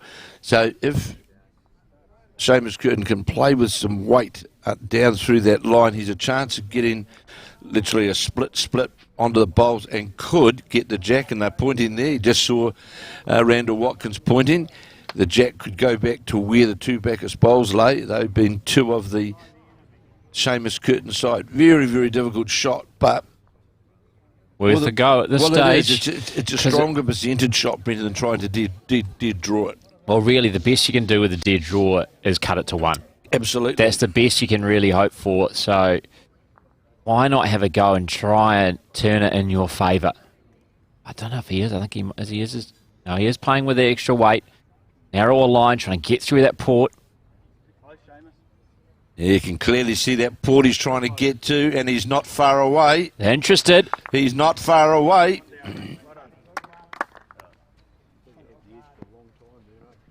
Now that haven't come up with the shot, but how many did that finish with? It was near perfect execution. It was just the toucher that went into the ditch, was it not? Yeah, it's just the one. So 15-5. Now Mike Kernahan restoring that 10-shot advantage he had after 6 holes. Now after 6 holes, after 6 ends, after 10 ends played here at Alexandra Bowling Club. 15-5, Mike Kernahan leading Seamus Curtin. That was a great attempt, though, by Seamus Curtin to try and play that shot, Brenton, that we were talking about, reaching through with ditch weight to try and get that split off the bowls onto the jack. And he was only really half a bowl away from getting the perfect result, as we see Kelvin Scott on this, the 11th end. Oh, you did right, because as we talked about, the best he could hope for was to cut it to 1 anyway. And they managed to cut it to 1 on what was probably a slightly easier shot to play. It would have been very hard to draw it and to cut it to 1. But the danger is you do try to dead draw it, and of course then you fall short when you're trying to dead draw to the jack. And we've seen now Kelvin Scott play his opening bowl, and this is where you're seeing, in my view, the experience of the Kernahan combination. They get in a good start continuously from Kelvin Scott and Shannon McElroy. We saw then first bowler Scott just drop in behind the jack. So on the forehand now, Kelvin Scott, you can see that right on the centre line. The jack just a couple of feet, 18 inches lower the 2 metre mark. And another good opening bowl here from Kelvin Scott. Ages second. Will sit inside the Peter Hodgson bowl. It's going to sit right on top of the Peter Hodgson bowl.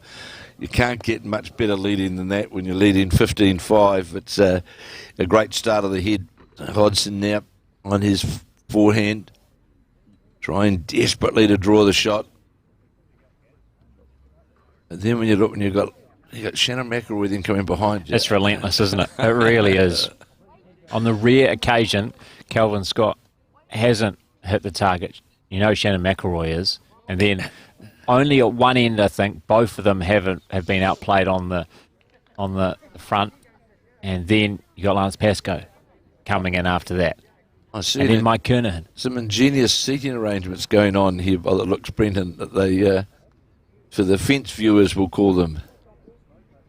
Those who are being forced to watch from beyond the fence, of course, under level 2 restrictions, as I mentioned at the top of the call.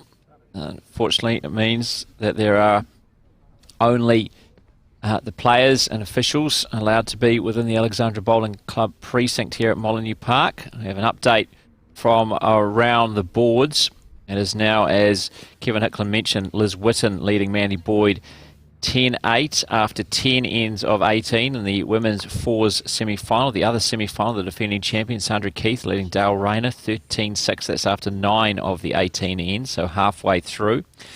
And in the other 3 men's fours quarterfinals we have here on the number 1 green at Alexandra.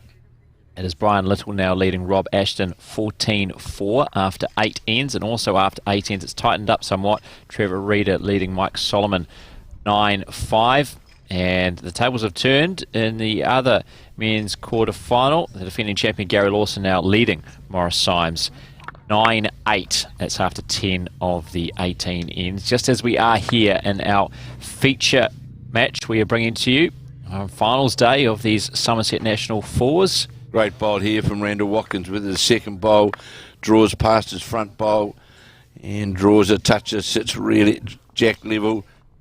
Shannon McElroy bowl being second shot, and Kelvin Scott bowl third. And you'll see the instructions straight away from Mike Kernahan to Lance Pascoe. You play down here with searching weight on your backhand. Try and get to the bowl. No, he's going to dislodge, in fact, on the Kelvin Scott bowls out of the head. But we've seen the last 2 ends when required. Mike Kernahan certainly he's converted on the last. On the ends 9 and 10. It's very handy being able to call on someone like Pascoe, who's good with either the draw or the run shot. drive as well as your number 3. If you are down on the head, you're able to make those calls. Usually very good at executing with those. That was a rare miss from Pascoe. So Finbar McGuigan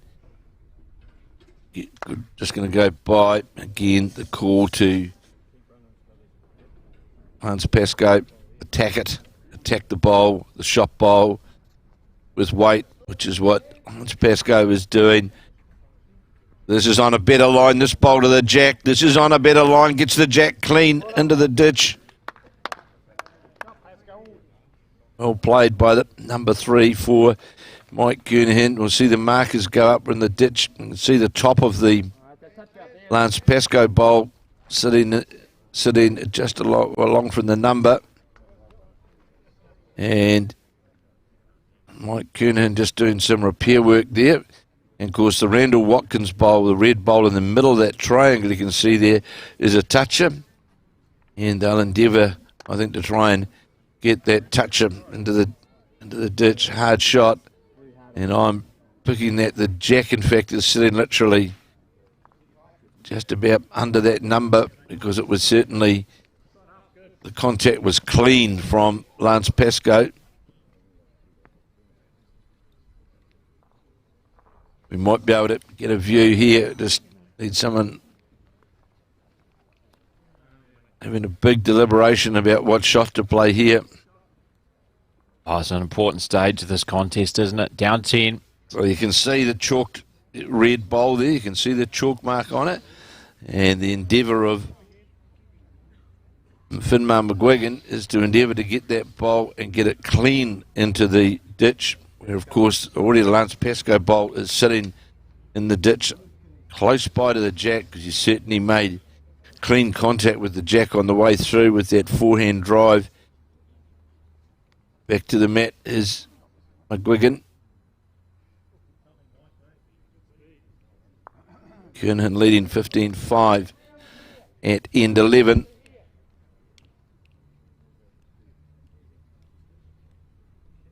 The bowl from McGuigan on the forehand.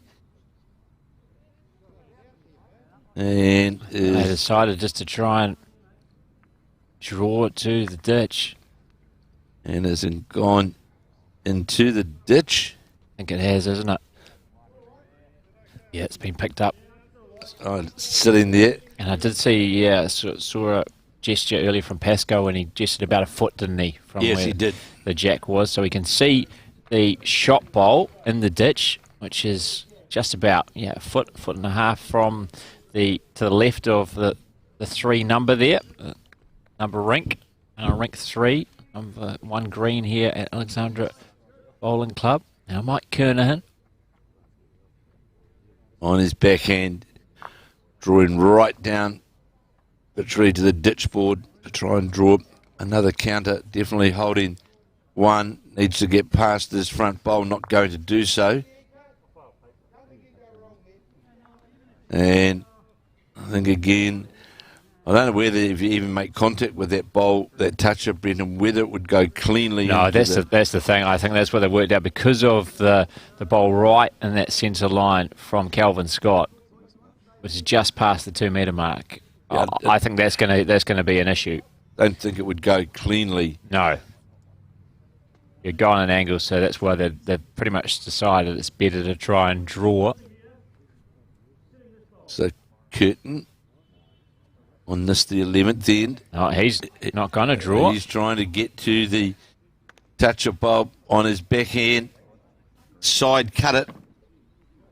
And it goes by. 15-5 to Kernahan. Another end go by. So Seamus Curtin knowing that we need to score. Yeah, the challenge only gets tougher. They can't score here. Seamus Curtin.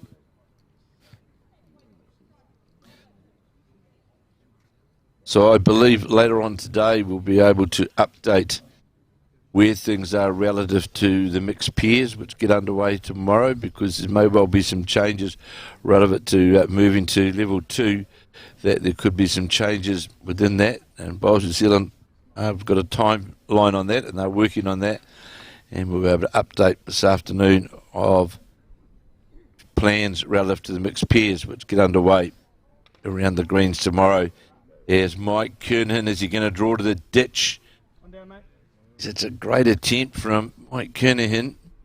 Not much expression from his teammates, I'm sure. Same as Curtin. Already he's committed to that shot. Played it with his first. No, doesn't like it again. So, is it just one?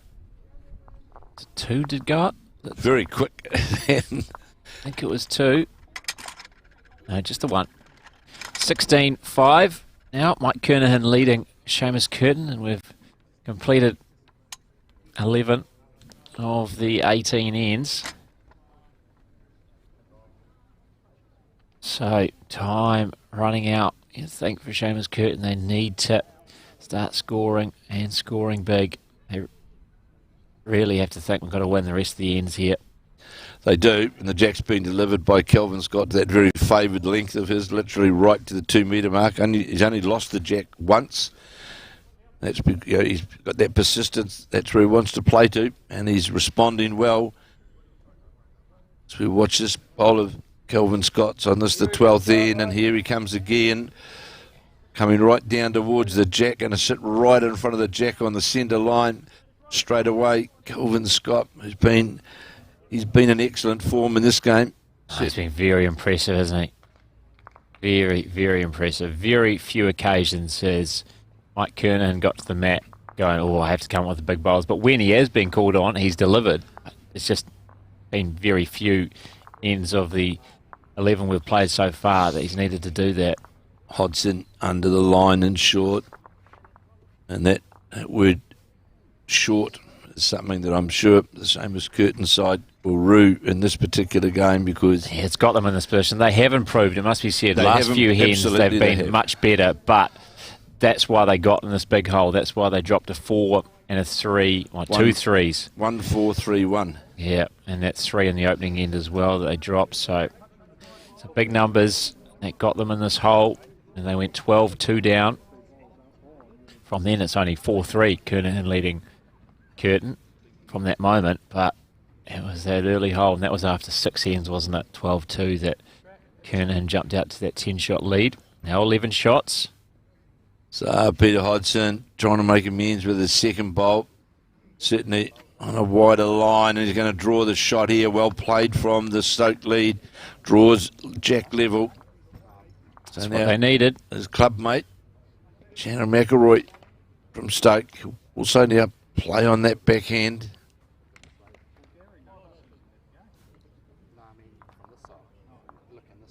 Certainly on a tighter line to the Peter Hodson bowl, and it's going to go under the head. Definitely would disappear under the line. Well played by Peter Hodson, gives the Seamus Curtin side a good start. And as Brendan said a few moments ago, we know the Liz Witt and Mandy Boyd game had tightened up. Sandra Keith, the defending champion, leading 13-6. And in those other quarterfinals in the men's, as we see, Randall Watkins draws the jack right down around off the 2 metre mark. And Brian Little leading Rob Ashton 14 shots to 4. Trevor Reeder leading Mike Solomon 9-5. And Gary Lawson with a 1-shot lead, the defending champion 9-8 over Morris Symes after 10 of the 18 ends. Shannon McElroy changing hands after Randall Watkins managed to trail the jack and move it to the left side of the screen. Brenton. This is on a good line. This is on a good line. Front toucher. What a bowl to a tricky part of the green off the centre line. He was under the line with his first, but he was absolutely spot on, and earns a shake of the hands from his skip. Mike Kernahan. You could see once it got past the 2 front bowls there, it was certainly in the zone as it crawled its way back. And I can tell you now the Mandy Boyd game is now 11-10 now to Liz Witten. 11. I just saw a flash of the scoreboard a moment ago. 11-10 to Liz Witten over Mandy Boyd. Yeah, well, after the earlier reports we had, it was 10-2 at one stage, wasn't it, to Liz Witten? So it's a good comeback from Mandy Boyd, the 5-time champion in this discipline. Yeah, for that one 2019 are all returning here. 2021, trying to reclaim that title. Sandra Keith. Well, there's a good attempt here from Lance Pascoe, playing right around that short bowl, going to draw right around to the jack line and sits jack level. That was a great effort there from the number 3 for Mike Kernahan. So the line now for Finbar McGuigan on that forehand side is down underneath that front bowl of Randall Watkins, trying to get down to the Shannon McElroy drawn shot. This is going to be well under the centre line. Yeah, I want to take that one back. Of course, the problem comes about, Brendan, when you endeavour to try and literally steer the bowl down under a narrower line. The margin of error is very, very small. As we see Pascoe, who with his first bowl drew right around that bowl of Randall Watkins, and is going to do so again. This has got the advantage to do so because they are holding the shot. They don't have to try and force. Yeah, whereas with Finbar McGuigan, cutting it to just one is not the job. They need to grab the shot themselves. They need to win really every end, you'd think, from now on. And not just win them with singles, but pick up multiples. Well, that's the big thing, is that numbers are really what they need. They've won just 3 ends of the first 11, and certainly need to turn the tables for that closing stanza of this match. Finbar McGuigan striding after this one. Looks a bit tight, narrow. Finishes up right of screen. Moved to Pete Hodson bowl, but close into the head. His short bowl. Hasn't changed the situation. Still Shannon McElroy with it. Stunning bowl. The forehand side to draw shot just inside the toucher from Randall Watkins. So again, it's Kernahan who's the most comfortable of the skips as he makes his way to the mat. And he certainly played some when it has been under pressure, which hasn't been that frequently, to be fair. It's only been a couple of ends, really, hasn't it? He certainly responded, that's for sure. 12 ends I can see now in that Mandy Boyd game against Liz Whitton, and 11-10 to Liz Whitton. Here's Kernahan now on his forehand. This is going to get past the Randall Watkins bowl. No, it's not. Just going to touch the bowl, but another bowl, of course, on the head for the Kernahan skip side, because there's only one bowl in amongst 4 there, really, of the Seamus Curtin side, so he can't really attack, but at least he's got the advantage of a toucher if the Randall Watkins bowl, but he certainly wouldn't want to lose it out of the head. No, certainly needs another one handy. Get another one handy and then try and get rid of that shot bowl if you can. And not immediately after these quarterfinals have been completed, we will be bringing you the final of the women's fours, the Summerset National Women's Fours. We'll be bringing that final to this afternoon. Great attempt here from Curtin. Just rolled the bowl into the head, but yeah, it was a Finbar McGuigan bowl. Like the option, but unfortunately for him, got too solid a contact and actually rolled McGuigan bowl through. It didn't take the jack with it, so the situation remains the same. Kernahan will stay on that backhand side, on that forehand side, playing up past us here in the clubhouse. And this is on a good line. This bowl, there's a better line. This one at Kernan's gets the front of the bowl and goes by, gets a touch on the jack, makes 2 of it. Now, the big thing here for Seamus Curtin, with where that bowl's finished jack level, does give Curtin now the opportunity to come off that bowl. So, in fact, there's 3 touches sitting there, 2 of the Kernahan side and the red bowl of Randall Watkins. But as Finbar McGuigan's rightly pointing, play to the inside of that bowl, the jack. And there's a Finbar McGuigan bowl right out to the side here as well. And of course the call as well. Austin says you get outside of that McElroy bowl, you might be able to get them both. He goes quick enough, I think that's what he's saying. You have to get them both, you'd have to play more than searching weight. Would need to come up with a lot more weight. And he is. He is. He's playing with that weight on that forehand side, looking closely down on his knees, gives that leg kick, and goes by. Now there's 2 to Kernahan. Yeah, so it wasn't far away. Play with the right weight to try and get that shot, but holding 2 Kernahan, it remains 2. And they extend their advantage. Now 12 ends played, and it's 18-5. Mike Kernahan leading Seamus Kernahan. And this star-studded Kernahan quartet a step closer, you'd think, to a place in the semi-finals as Kernahan looks to reach yet another final. Beaten finalist last 2 years at these Summerset National Fours. I think what we're seeing, Brenton, is though with the Kernahan side, their drawing ability of getting bowls around the head. That's their, and it comes right from the start with Kelvin Scott. They get in bowls consistently on the draw line, and as I say that, I see Kelvin Scott play a narrower bowl, but that's really what they've been doing. And if of course Kelvin Scott doesn't do it, you've got the world champion singles player coming directly behind you. And the good thing about the Kernahan side, they're all exceptionally talented draw players, very good singles players as well, as we know. Kelvin Scott won in New Zealand singles, Shannon McElroy, the world champion, and so it's a very, very good side, and they're responding well as you see Peter Hodgson get a touch on the jack, moves it off the centre line. I say Peter Hodgson has grown as this game has gone on. Undoubtedly outplayed by Kelvin Scott early on, but he's got better and better and is now really in a great contest with Kernahan's lead. Kelvin Scott trying pretty hard here as we see this ball breaking in towards the jack. Going to get the jack, sits in behind it. That's just an example of this battle that these two are having. It's great to see. It's what we expected, really. It is. Two very good draw players. As you've mentioned, both have won national singles titles.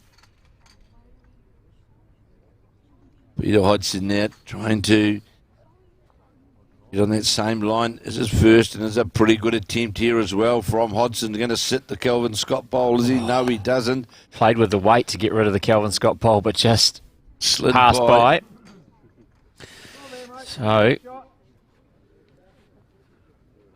now time for the number 2s. Shannon McElroy first to play. That great draw on the previous end after a touch-up from Randall Watkins. McElroy took the shot straight back from his opposite. Again, McElroy, like Kernahan's got that very, very smooth delivery as we watch this bowl of McElroy's get to the jack, sit right in behind it, and a touch-up. Yes, another from the world champ. Randall Watkins needs to play up to that Shannon McElroy bowl. 18-5 after 12. This is a pretty good attempt, but no, it's going to go past with weight on the wide side. Again, has the right weight to try and attack those bowls of Mike Kernahan's front-end players, but didn't quite get the line right. McElroy will endeavour to draw down to the Kelvin Scott bowl, get another bowl on the head for his skip Mike Kernahan, but is going to go under the head. Done the damage with his first, drawing a touch-up.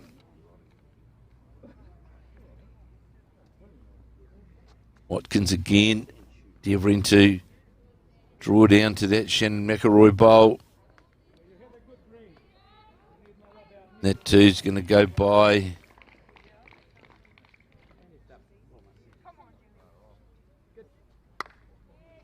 More updates coming from around the boards. A big thank you to another one of the members here at the Alexandra Bowling Club in the women's semi-finals. It's tightened up a bit in Sandra Keith's match as well. 13-9, the defending champion, leading Dale Rayner That's after 11 of the 18 ends. After 12 of the 18 ends in the other semi-final, it's Liz Whitten clinging to that 11-10 advantage over Mandy Boyd, as Kevin spotted earlier.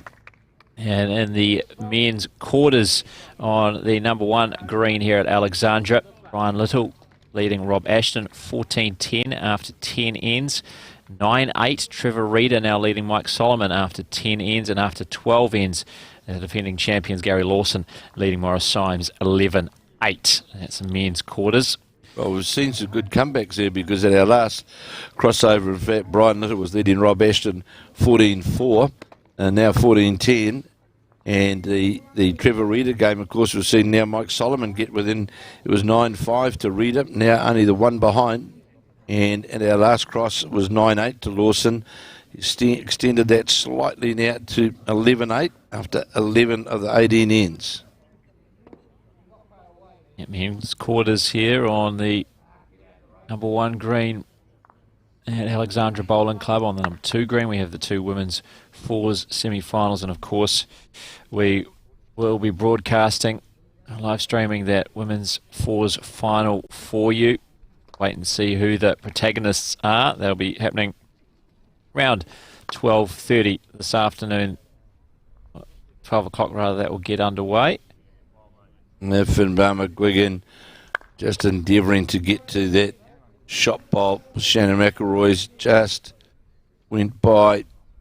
Again, it's the Kernahan's side holding shot, as they have done so often in this match as the skips change over.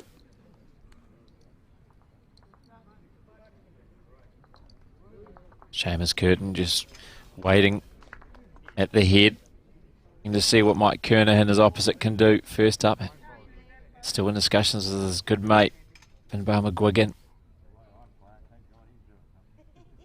Kernahan playing on his forehand.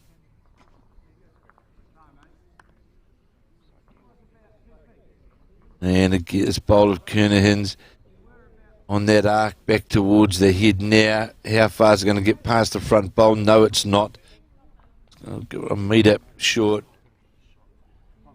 So, of course, the option for Curtin is to endeavour to play with reaching weight, get a split on the bowls. Jack will move out. There's a Randall Watkins bowl there out to the side. But unfortunately for Seamus Curtin at this point, it's not the opportunity to pick up a 4 or 5. It's a one-shot sort of here, or 2 shots. And that just makes it a little more difficult as we climb down the ends, running out of ends. Curtin from the Stokes Valley Club, endeavouring to reach through the shot bowl. Is it going to hold up long enough to get to it? Hey, yes, he does. Turns it over. Wonderfully done. Well played. Make it potentially 3 there, does it? Could be close to 3.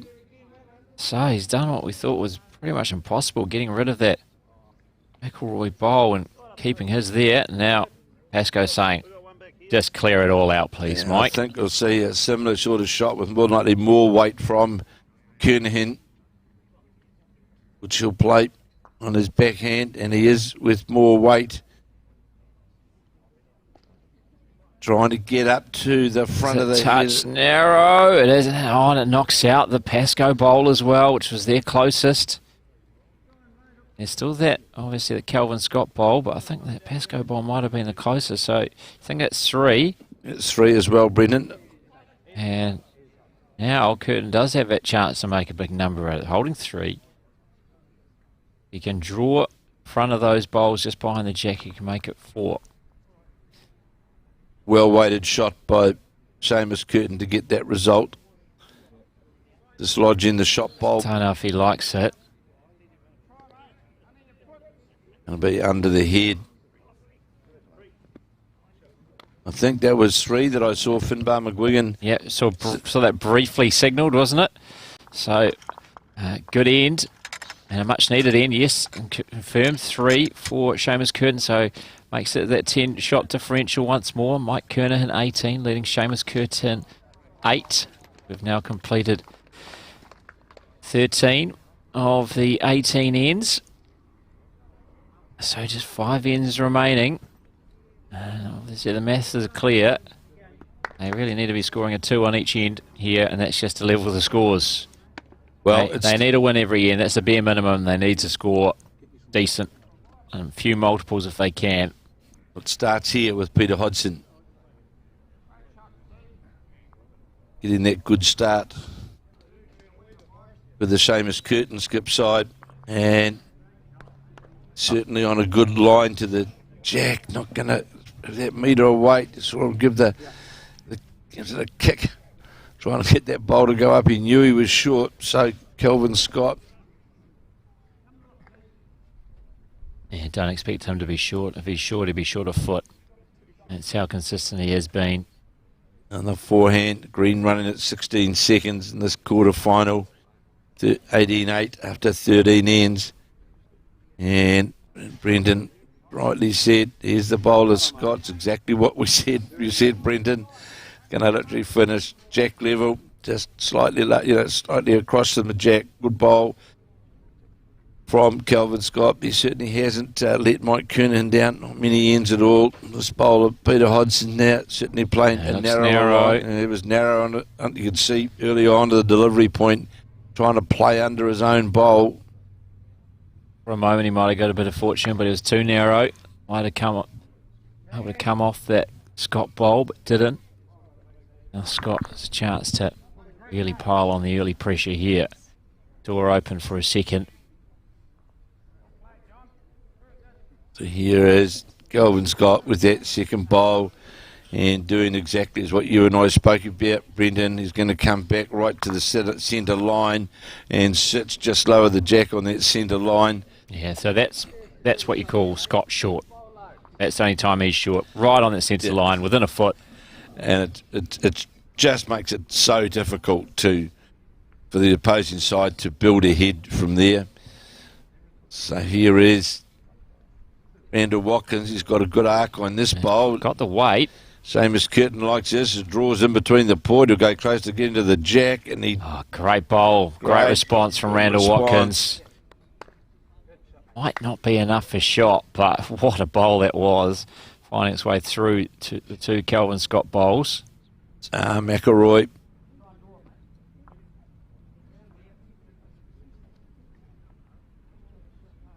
He'll look to do just the same if he can, but he's going to be a bit under the line. Finished jack level. Not far away, just didn't quite have the right line. Randall Watkins can't play much better than he did with his first bowl. Drew inside that port. Just missed the jack. He's on a good line again with this second bowl. How's the weight, though, as it breaks in towards the head? And needs to get on the inside of that bowl. Two good attempts, aren't they? Two very good attempts by Randall Watkins. Unfortunately for him, it's been just on the wrong side. So Kernahan instructing to Shannon McElroy, change your hand, come down on that backhand. And see, it's still 11-10 to Whitten. Just a quick look at the board. 11-10, Liz Whitten leading. As we watch this bowl of Shannon McElroy, sits on the bowl, and will be a counter because it's jack just in line with the jack. Gwiggan trying to follow the Randall Watkins bowl.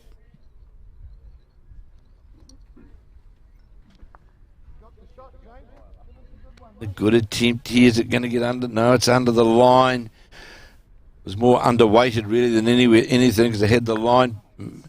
Change your hand here for Pascoe. Kernahan saying if you draw past the head and draw back to the bowl and behind the head, I'm happy with that.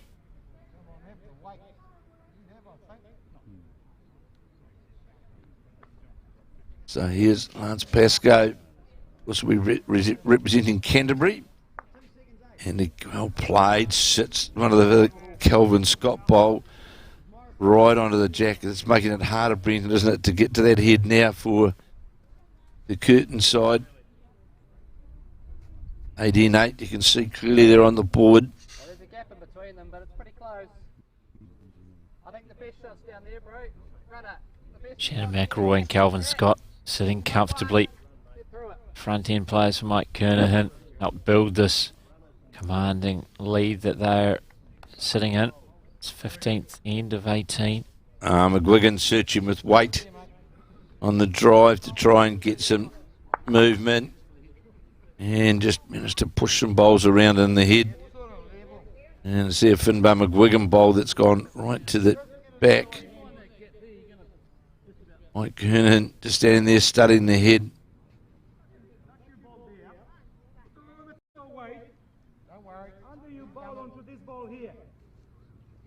And of course, after this match, about 12:30, I think, is the... About 12 o'clock, I think. 12 o'clock. Depending, obviously, when the women's fours semi-finals finish up.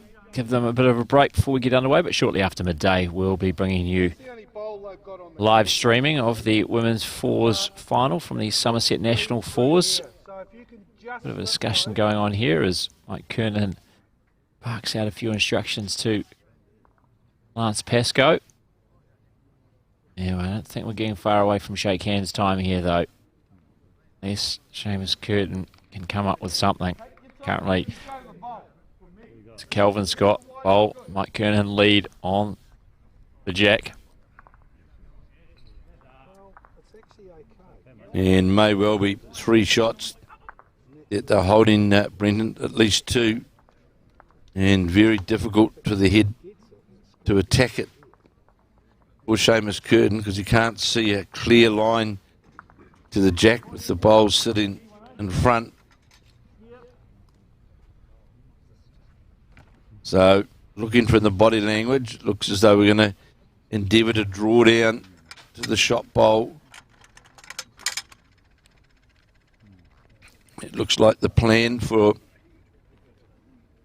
Curtin. And of course, remembering tomorrow around the greens here at Central Otago, the Summerset National Mixed Pairs will get underway.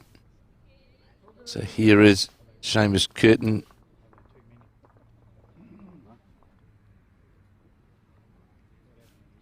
trying to play down to jack of the shot bowl. Needs a bit of luck here, needs a feather. Got the Shannon McElroy bowl. It's out to the side of the jack. Makes it just one now. Kernahan be just endeavouring to, we won't want to get a bowl where, close to the shot bowl where, in fact, Shannon McElroy can use that bowl to run off onto the jack. You won't want to give him a chance to get a slide off into the bowls.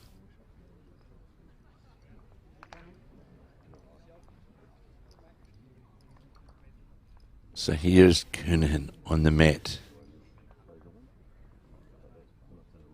13-12 now. 13-12. I can tell you that Liz Whitten is leading Mandy Boyd. 13-12 in that semi-final as the Kernahan bowl endeavouring to draw down to the jack. Not going to. I see Finbar McGuigan, the arm come out to say, come down on that forehand. 13-11. Is it now Mandy Boyd that's actually in front over there, Brendan? Yeah, I think Liz Whitten's still on 11 at the top of the board. So, Curtin trying to, all he got in fact, bad luck, got the Kelvin Scott bowl, rolled that into the head. That's not what he that'll wanted. count. So now, this may very well could be it, you know.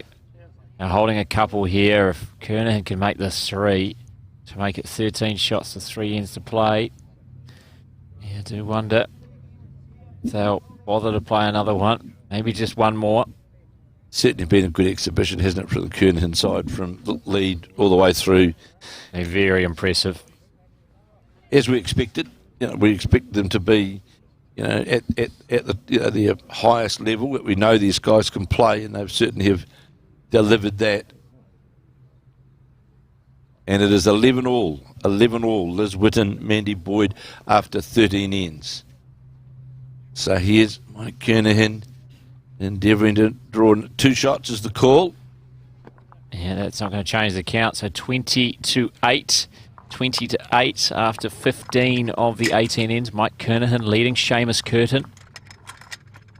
So they're going to play the 16th, but you do wonder Well, they if have to score. Curtin can't pick up a big number as well. Not just score, but pick up a big number. You'd think that may be it. Obviously, mathematically, they could still be in the running. Interesting, though, the first time we've seen, I think, in this match, we've seen Kelvin Scott deliver the jack on a far shorter length than what we can only think that's a mistake. Yeah, you can, because he's certainly end after end, been playing to that 2 metre mark, 20-8 after 14 ends. Maybe just a bit of practice. Practice for the semi-final, perhaps, for Kelvin Scott. I might not get to dictate all the time my length. How about I play a slightly shorter length and I'll give this a go. This isn't too bad either. No, it's not. It hasn't really affected him, has it? That change of length. And just within a couple of feet. Just goes by.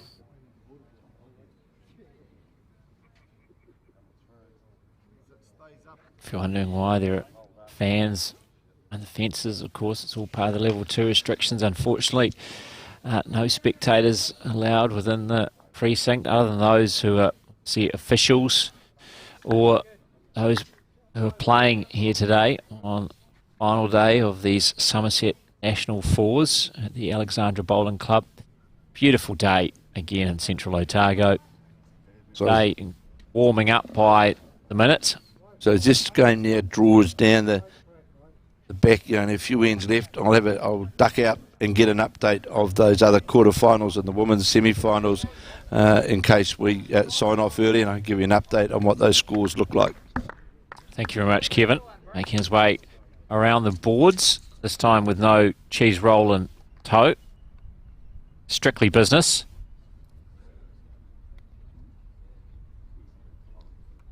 As Seamus Curtin searching really for a miracle here. Good couple of bowls off the front by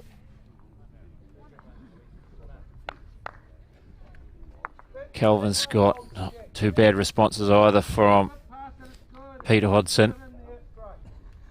Good tight head developing early on this, the 16th end of 18.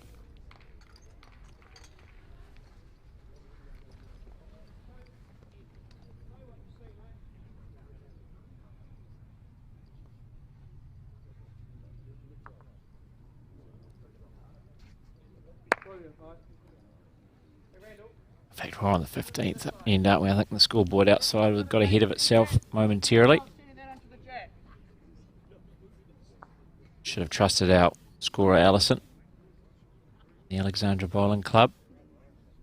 Thank all the volunteers who make this tournament possible and have been really treated. So wonderful Central Otago hospitality here in Alexandra.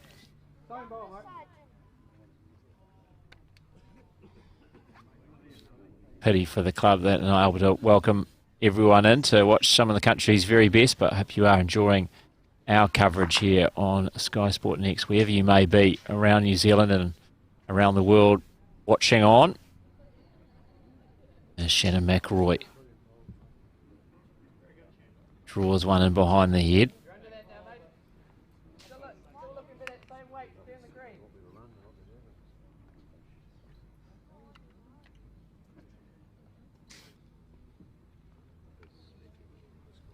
Randall Watkins on the backhand. Seamus Curtin's 4. Yeah. All Blacks polos.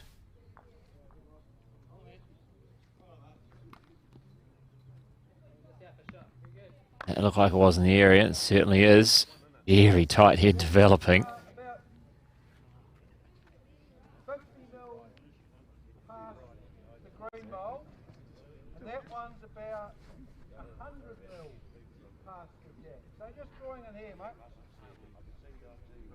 Just trying to look pretty there. Mike Kernan, I think he said the red bowl was 50 mil past.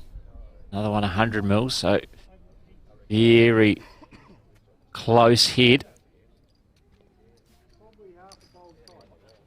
On this, the 15th end of 18. Men's fours quarter final.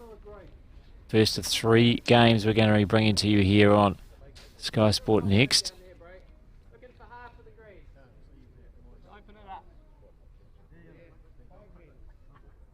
Saw Mike Kernan able to laugh with one of those watching on behind the green. Obviously, a much happier of the skips with the great position he's in. 1 foot and a few toes into the semi-finals. You'd think that's a great effort by Finbar McGuigan. Rocks the shot bowl, which is now sandwiched in between a Calvin Scott and Randall Watkins bowl. McGuigan bowl just in front of those, just short. Now Pascoe paying a bit of weight to reach the head. Calvin Scott and Shannon McElroy both get off their seat. They're showing interest. It's not going to change the situation.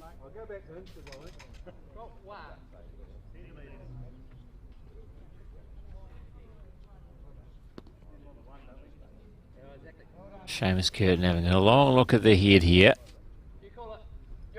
I'll give out some instructions to Finbar McGuigan on what he wants to see with his second bowl.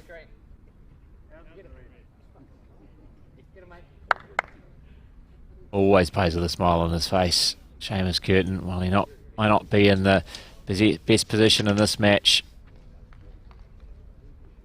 A really nice young man is Curtin.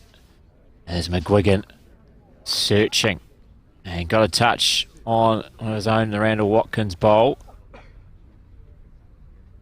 What is a very tight head as Kevin Hickland has made his way back from going around the boards. Well, the 15th end in the Lawson-Symes game, that could be the big turnaround. They were locked up 11 all after 14 ends and a 4 to Morris Symes on the 15th end. Takes him out to 15-11. 15-11 now. It is Morris Symes who is leading over the defending champion, Gary Lawson. In the other games, Brian Little is leading Rob Ashton 15-9. Reader, of course, the Whangarei man, leading Mike Solomon 15-8. In the women's semi-finals, after 13 ends, it is 11 all. That's between Liz Whitten and Mandy Boyd. And the defending champion, Sandra Keith, is leading Dale Rayner 20-10 after 14 ends. There's Mike Kernan now. And our feature match we're bringing to you here on Sky Sport Next. Mike Kernahan on the forehand side.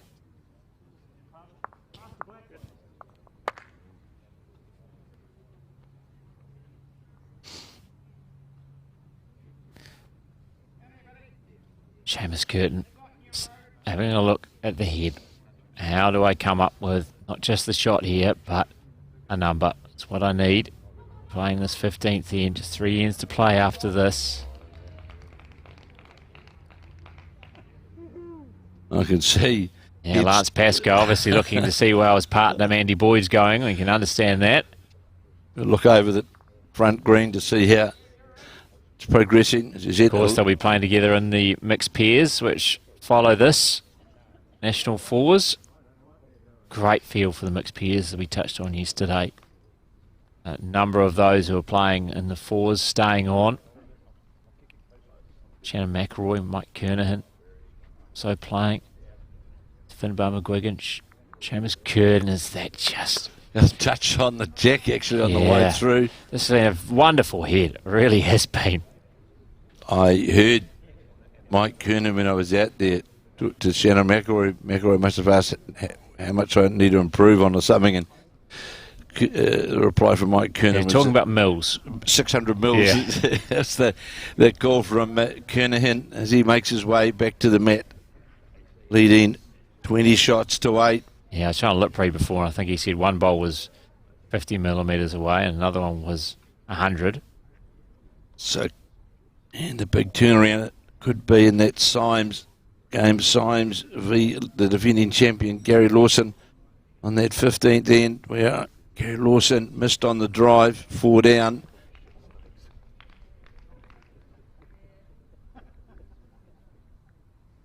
And of course, if you're wondering who will play who in the semi-finals, Mike Kernan currently in a good position. They will play the winner of the Trevor Reader, Michael Solomon quarterfinal, which is currently going the way of Trevor Reader out of Whangarei. And Morris Symes, if they upset the defending champions, they will play the winner of the Brian Little Rob Ashton quarterfinal, which is currently going Brian Little's way. It's the way the draw is. Wilson, Symes, Little and Ashton in the bottom half of the draw. Kernahan, Curtin, Solomon and Reader in the top half. I can see in that women's semi-final, Liz Whitten lead with the mat, so obviously it's been locked up 11 all after 14. Which, We'll obviously have a full update of all the results when we come back to you, just to bring you a coverage of the women's fours final. Obviously it'll be obvious who has made it through to that. We start our coverage, but we will have the results of those semi-finals and these quarterfinals. If indeed this one, our feature game, does finish early. 3 ends remaining after this one. this could be it. This could be it.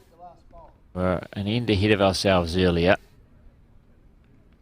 So there are 3 ends remaining after this. And there's Kelvin Scott holding the shot.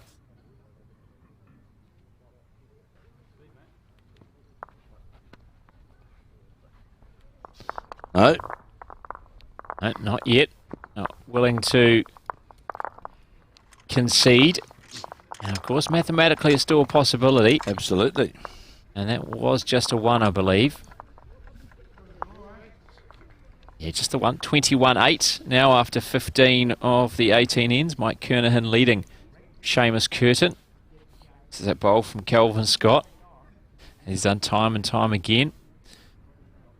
And I can tell you it is Liz Whitten who is leading 12-11 over Mandy Boyd after 14 ends. 12-11, Liz Whitten. And of course, the defending champion, Sandra Keith, is leading Dale Rayner in that other semi-final. Yeah, in command of that semi-final. 20-8, 20-9 after 13 ends of that Another one. good ball from Kelvin Scott. Look at this. He's been relentless, hasn't he? Absolutely. Back touches. Sits right alongside the jack, behind the jack. And the pressure goes on from bowl 1. That's for sure. Peter Hodgson has certainly had a hard day at the office to try and combat. Yeah, as I touched on, he has certainly got better. He was below his usual standards to start with, and one of the reasons why they got themselves into a bit of a hole in this quarter-final. This is just an example of how he has really up to the challenge of taking on Kelvin Scott. It's just Kelvin Scott's consistency, which has given him the edge right from the outset. He was on the money, whereas Hodgson took a few ends to get warmed up.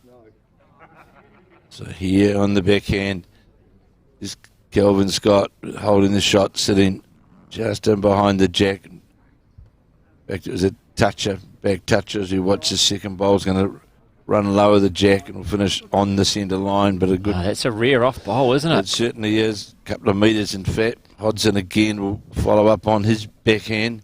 Raving how he's never short. If he's short, he's only a foot so short on that centre line, but a few metres short there. That's one to forget for Kelvin Scott. As Hodgson looking to make the most of a rare miss from his opposite. Well, Seamus Curtin will be happy with another good bowl from Peter Hodgson, just in behind the jack. And any jack movement on that forehand side would certainly favour the Seamus Curtin side. And Shannon McElroy will be certainly endeavouring to try and draw in between those two bowls. Another bolt on that backhand side for Mike Kernahan. And hasn't got the weight to get all the way up, so here's a chance now for Randall Watkins. Come down. He's persisting with playing on that backhand side. There's obviously, as you can see there, Brendan, a touch on the jack on the forehand. Certainly would be favourable to the Seamus Curtin side, and no doubt at some point in this head, he'll go to that shot. As this bowler, Randall Watkins, is going to finish low, and there's a perfect guideline down underneath that red bowler, Watkins. That'll be the target, no doubt, when they do change hands and play on the forehand. Kernahan's 4 sticking on the backhand. McElroy, who was short with his first, and looks like he's going to finish pretty much alongside his first. 2 near identical bowls, which won't be getting involved in proceedings here unless the jack shoots back up the green. So Randall Watkins again on his backhand, trailing 21-8. Mike Kernahan in this quarter-final. Randall Watkins didn't like that bowl. You can see why. Of course, all those are doing now really, Brenton, is always play a shot when it's there. Because all of a sudden now, that forehand side is now getting tighter and tighter on that line to get that jack movement. And Kernahan will just continue to get around, so he's amongst those bowls. Yeah, should that pretty forehand much swoop. impossible to get there, isn't it?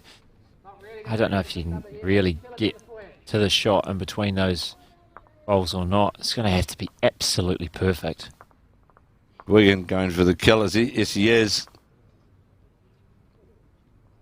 And he'll get the front bolt of Kelvin Scott, so now it's opened it all the way up, that's for sure. And the kill was what he was looking for, and you're right, Brenton, because that scoring line got taken away on that forehand shot where there's a chance of a drag on the jack to those 2 bowls of Peter Hodgson sitting there. And now it becomes a game of chess where the Kernahan side can cover now on that backhand side, which is what Lance Pascoe looks on a good line. Getting down towards the jack. And sits alongside the Kelvin Scott bowler toucher. Yeah, Should be 2. got a chance of getting both of those bowls, in fact. Does McGuigan. Depends whether he goes for the drive. Just a weighted shot. He's going with full weight. And he'll get the jack, and that'll be the kill. That'll be the kill. I'll be replaying the 16th end. Jack actually spat out of the green, did it? I think it was up by the Summerset side, actually. I saw all the bowls bags. So, successful kill by Finbar McGuigan as they look to cling on, really, here. Down 13. And we will replay the 16th end. Nice smile from Mike Kernan as he makes his way out to the green. High 5 with his opposite Finbar McGuigan, of course, as I mentioned earlier. Pairs partners they were at the Summerset National Singles and Pairs at Auckland. Oh, he's got a great future, Finbar McGuigan. He's got a fantastic attitude. As to Seamus Curtin, of course. He's got a great attitude, is Finbar McGuigan. And certainly very, very proficient player. And has won, of course, will be part of the Wellington side in the centre, along with Seamus Curtin. It wasn't that many years ago, in fact, in the centre playoffs when Seamus Curtin, about 3 or 4 years ago, one of the first players to do it, go through the singles of the inter-centre, went through unbeaten when the Wellington men was at Burnside and Christchurch, went through undefeated right through all the round robin play and the post-section play when he was just coming to the fore, still at college, in fact, at that point. So here is Kelvin Scott. He's been pretty relentless, hasn't he? Here we go again. Sits right alongside the jack. It's been a pretty good, well, not a pretty good exhibition. It's been a fantastic exhibition of leading from the Mike Kernahan lead, Kelvin Scott. Obviously, this green suits him well. Happy with all about the green, the pace and everything, and is responding. And Peter Hodgson. This also is on a good line. This bowler Hodgson's going to sit inside the bowler Kelvin Scott's. Yes, he does, and make shot of it. Well played. Yeah, since N6, it's been a really good battle, really, between these two off the front. Certainly, early ends was all Kelvin Scott, as both Hodgson and Watkins couldn't get bowls consistently reaching the head. So many short, and that allowed Kernan to jump out to an early 12-2 advantage. And from that moment, it's been pretty tight from that stage. It 9-6 since that stage to Mike Kernahan. Because they went on that spree where they scored a 3 on the opening end, of course, then a 2 to Seamus Curtin, but then they scored a 1, a 4, a 3 and a 1 for the Mike Kernahan side, and that sort of opened up that gate, as you rightly said, Brendan, to that 12-2 lead. To watch the bowler breaking towards the head. This bowler of Hodgson's just falls short. Another good attempt. Sure, we'll see. McElroy, he won't be short, I'm sure. He can afford to reach there, get to the jack. Even if you slip it and get to here, it's good. It's exactly what he's looking at doing, to play under the Peter Hodgson bowl. Get to the jack. Of course, Shannon McElroy will be playing with his wife Amy tomorrow in the mixed pairs.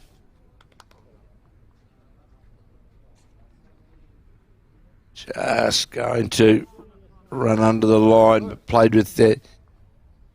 Literally not quite a yard of weight, but a bit of extra weight to try and get to the jack. Randall Watkins now from the North Harbour Birkenhead Club.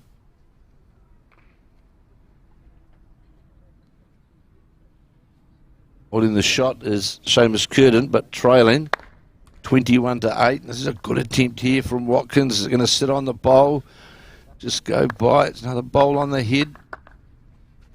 McElroy, of course, has got the opportunity of a draw through those bowls to the jack on the forehand.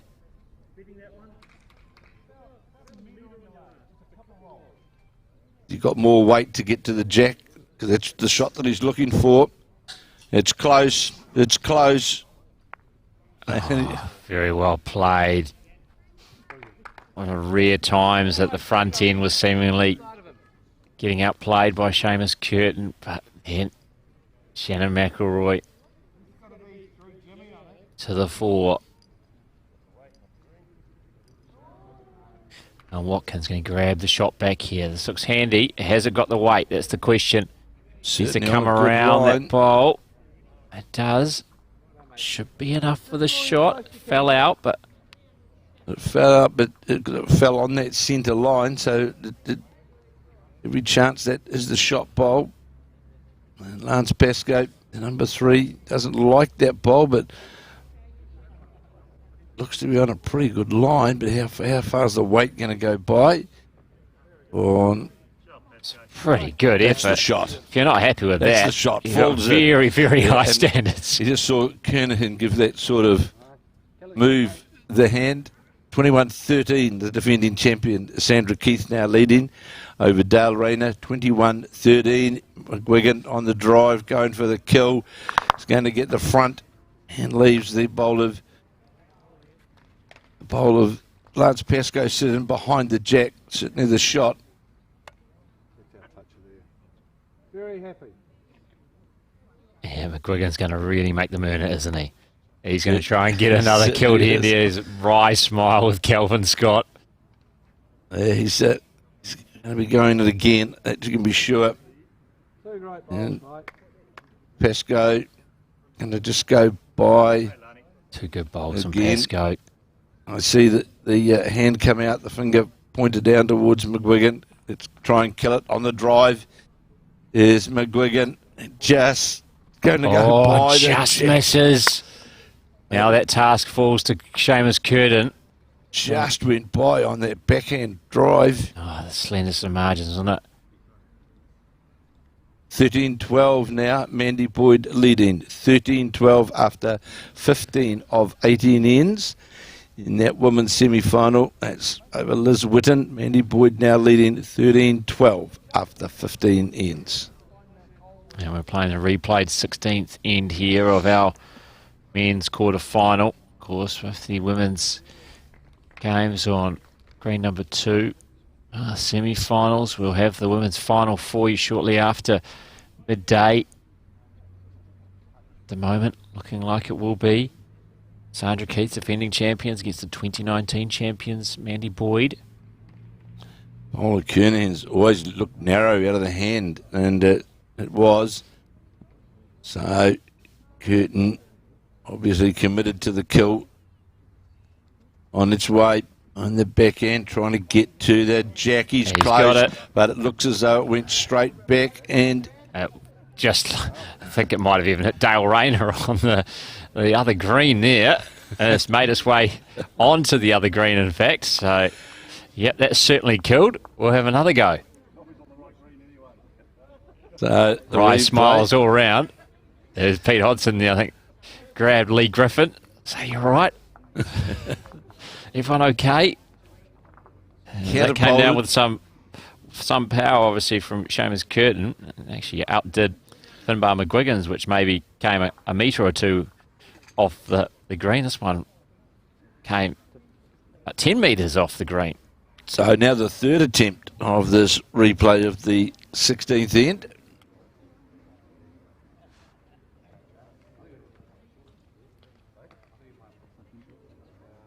Will it be third time lucky for Seamus Curtin? And you'd think third time lucky would be, well, at least a 4.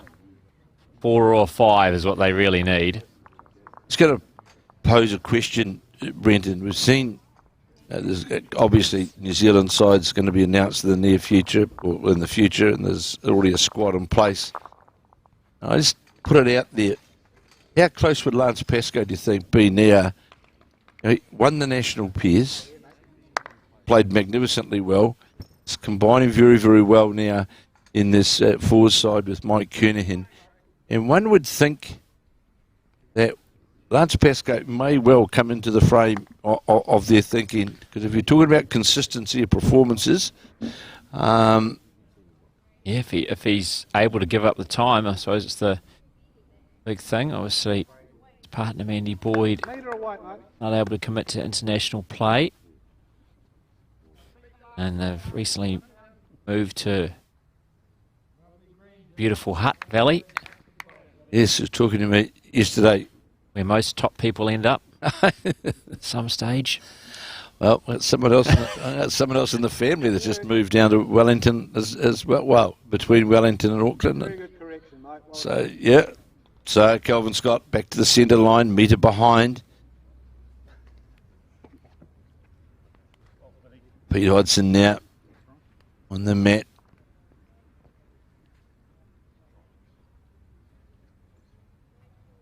Lance Pascoe has certainly been a very, very consistent player.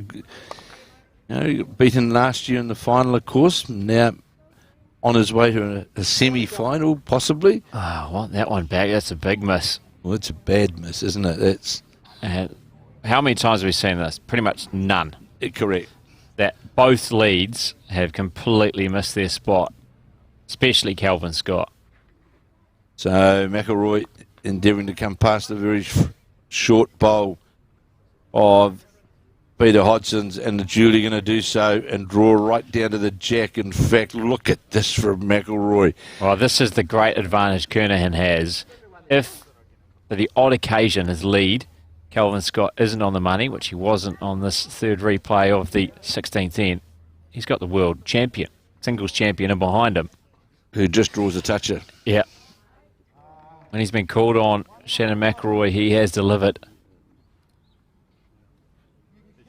Randall Watkins is a tough challenge trying to match McElroy. Ball well under the line. So McElroy Got to follow the line of the first. See a touch narrower this time. He's just get round as well. on that line again. And is going to sit in behind. It's two magnificent bowls. Falls in as well. Anyone at home? Oh, that's just absolute brilliance, isn't it? Anyone at home watching, if you look at Shannon McElroy's hand at the point of the delivery on his backhand, his hand is pointing directly where he sees that arc in the bowl. So he's not playing inside the body or wide outside the body. He's playing to where he knows that arc of the bowl is, and that's why you'll see it draw back to that centre line. I've got updates, firstly, of the women's fours semi-finals happening on the green alongside us. It's Sandra Keith, the defending champion, now leading Dale Rayner 21-13. That's after 15 of the 18 ends. And as Kevin Hickland mentioned, Mandy Boyd leading Liz Whitten 13-12, also after 15 of the 18 ends. In the quarterfinals on green number 1 here at Alexandra, it is all locked up at 15 apiece now between Rob Ashton and Brian Little after 14 ends. It was after 12 ends, 15-9, Brian Little leading Rob Ashton, so that's all squared up. Trevor Reeder leading Mike Solomon, 16-11, also that's after 15 ends of the 18. And after 16, Morris Symes leading the defending champions, 16-12. Gary Lawson, the defending champions, needing something in the last couple of ends to get out of trouble there. As going with the drive again is Finbar McGuigan. Well, we saw Lance Pascoe draw a front toucher with his first, and amongst those two magnificent bowls of Shannon McElroy's. Just right on cue, wasn't it, when you're talking about the class of Pascoe? It certainly has to be in the conversation, no doubt, for higher honours. And this makes the drive harder, fractionally harder. Cuts one bowl out of the drive for McGuigan, who'll go for the kill again. If we can get a fourth replay of this 16th areas on the drive on the forehand, trying to get to it. Got one of the McElroy bowls out, but only rocked the Pascoe bowl, and the other McElroy bowl remains. Makes it harder, in fact, on the drive. Yeah, very difficult to get to that jack cleanly now, isn't it? Certainly, in that bowl before was sitting out. The other McElroy bowl was sitting out for making it a healthy target to run at or drive at. That's been reduced now. And don't be surprised if you see Kernahan try and draw the jack around the corner here, which would certainly make that shot then a lot harder. Yeah, try and get rid of the kill opportunity and end this third time of asking on the 16th end. And that's certainly what he was trying to do. You can see with that weight, it's exactly what he was trying to do. Take that kill opportunity completely out of the equation. I'll try again. And that's going to go wide. One bowl left. Otherwise, we'll be shaking hands.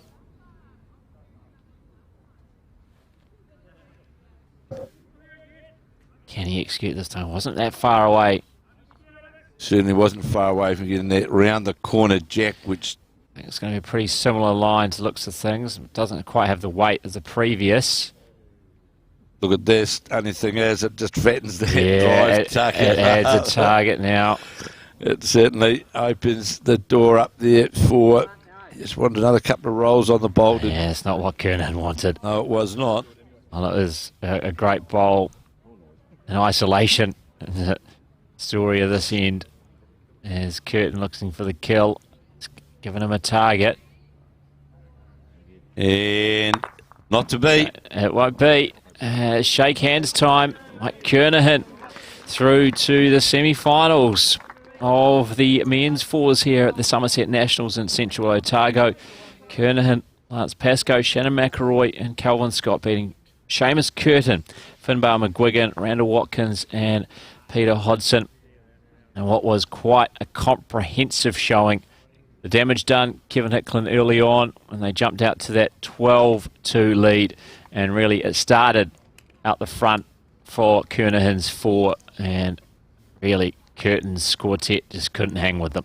No, the first 6 ends, Brendan, was really the dominating part of the game, where we saw the Kernahan side score a 3, a 1, a 4 and a 3 over those first 6 ends, and the Seamus Curtin side only picking up the 2 on that, the second end. But more importantly, throughout that period of the game was the start of which Kelvin Scott and then following up with Shannon McElroy at number 2. They were outstanding, and then later on at the back end of the game against 14, 15 and 16, it was those players again. We saw some big conversion shots as well from Mike Kernahan, and really deserved winners. And Kernahan now will go on this afternoon into that semi-final where he'll play the winner of the Trevor Reeder-Mike Solomon match, of which their last cross was Trevor Reeder that was leading that match. So Mike Kernahan will play the winner of that in the semi-final. And I think the defending champions have just gone out. I think Gary Lawson have just shaken hands. I think they are out, the defending champions. Gary Lawson, Jamie Hill, Caleb Hope and Sheldon Bagri-Howley look like they've been beaten by Morris Symes. So Morris Symes through to the semi-final in the bottom half of the draw, where they await the winner of the contest between Rob Ashton and Brian Little. And we will obviously, coming up next here, in around half an hour or so after midday, we will have the final of the women's fours from these Summerset Nationals in Central Otago. Make sure you join us then here on Sky Sport Next.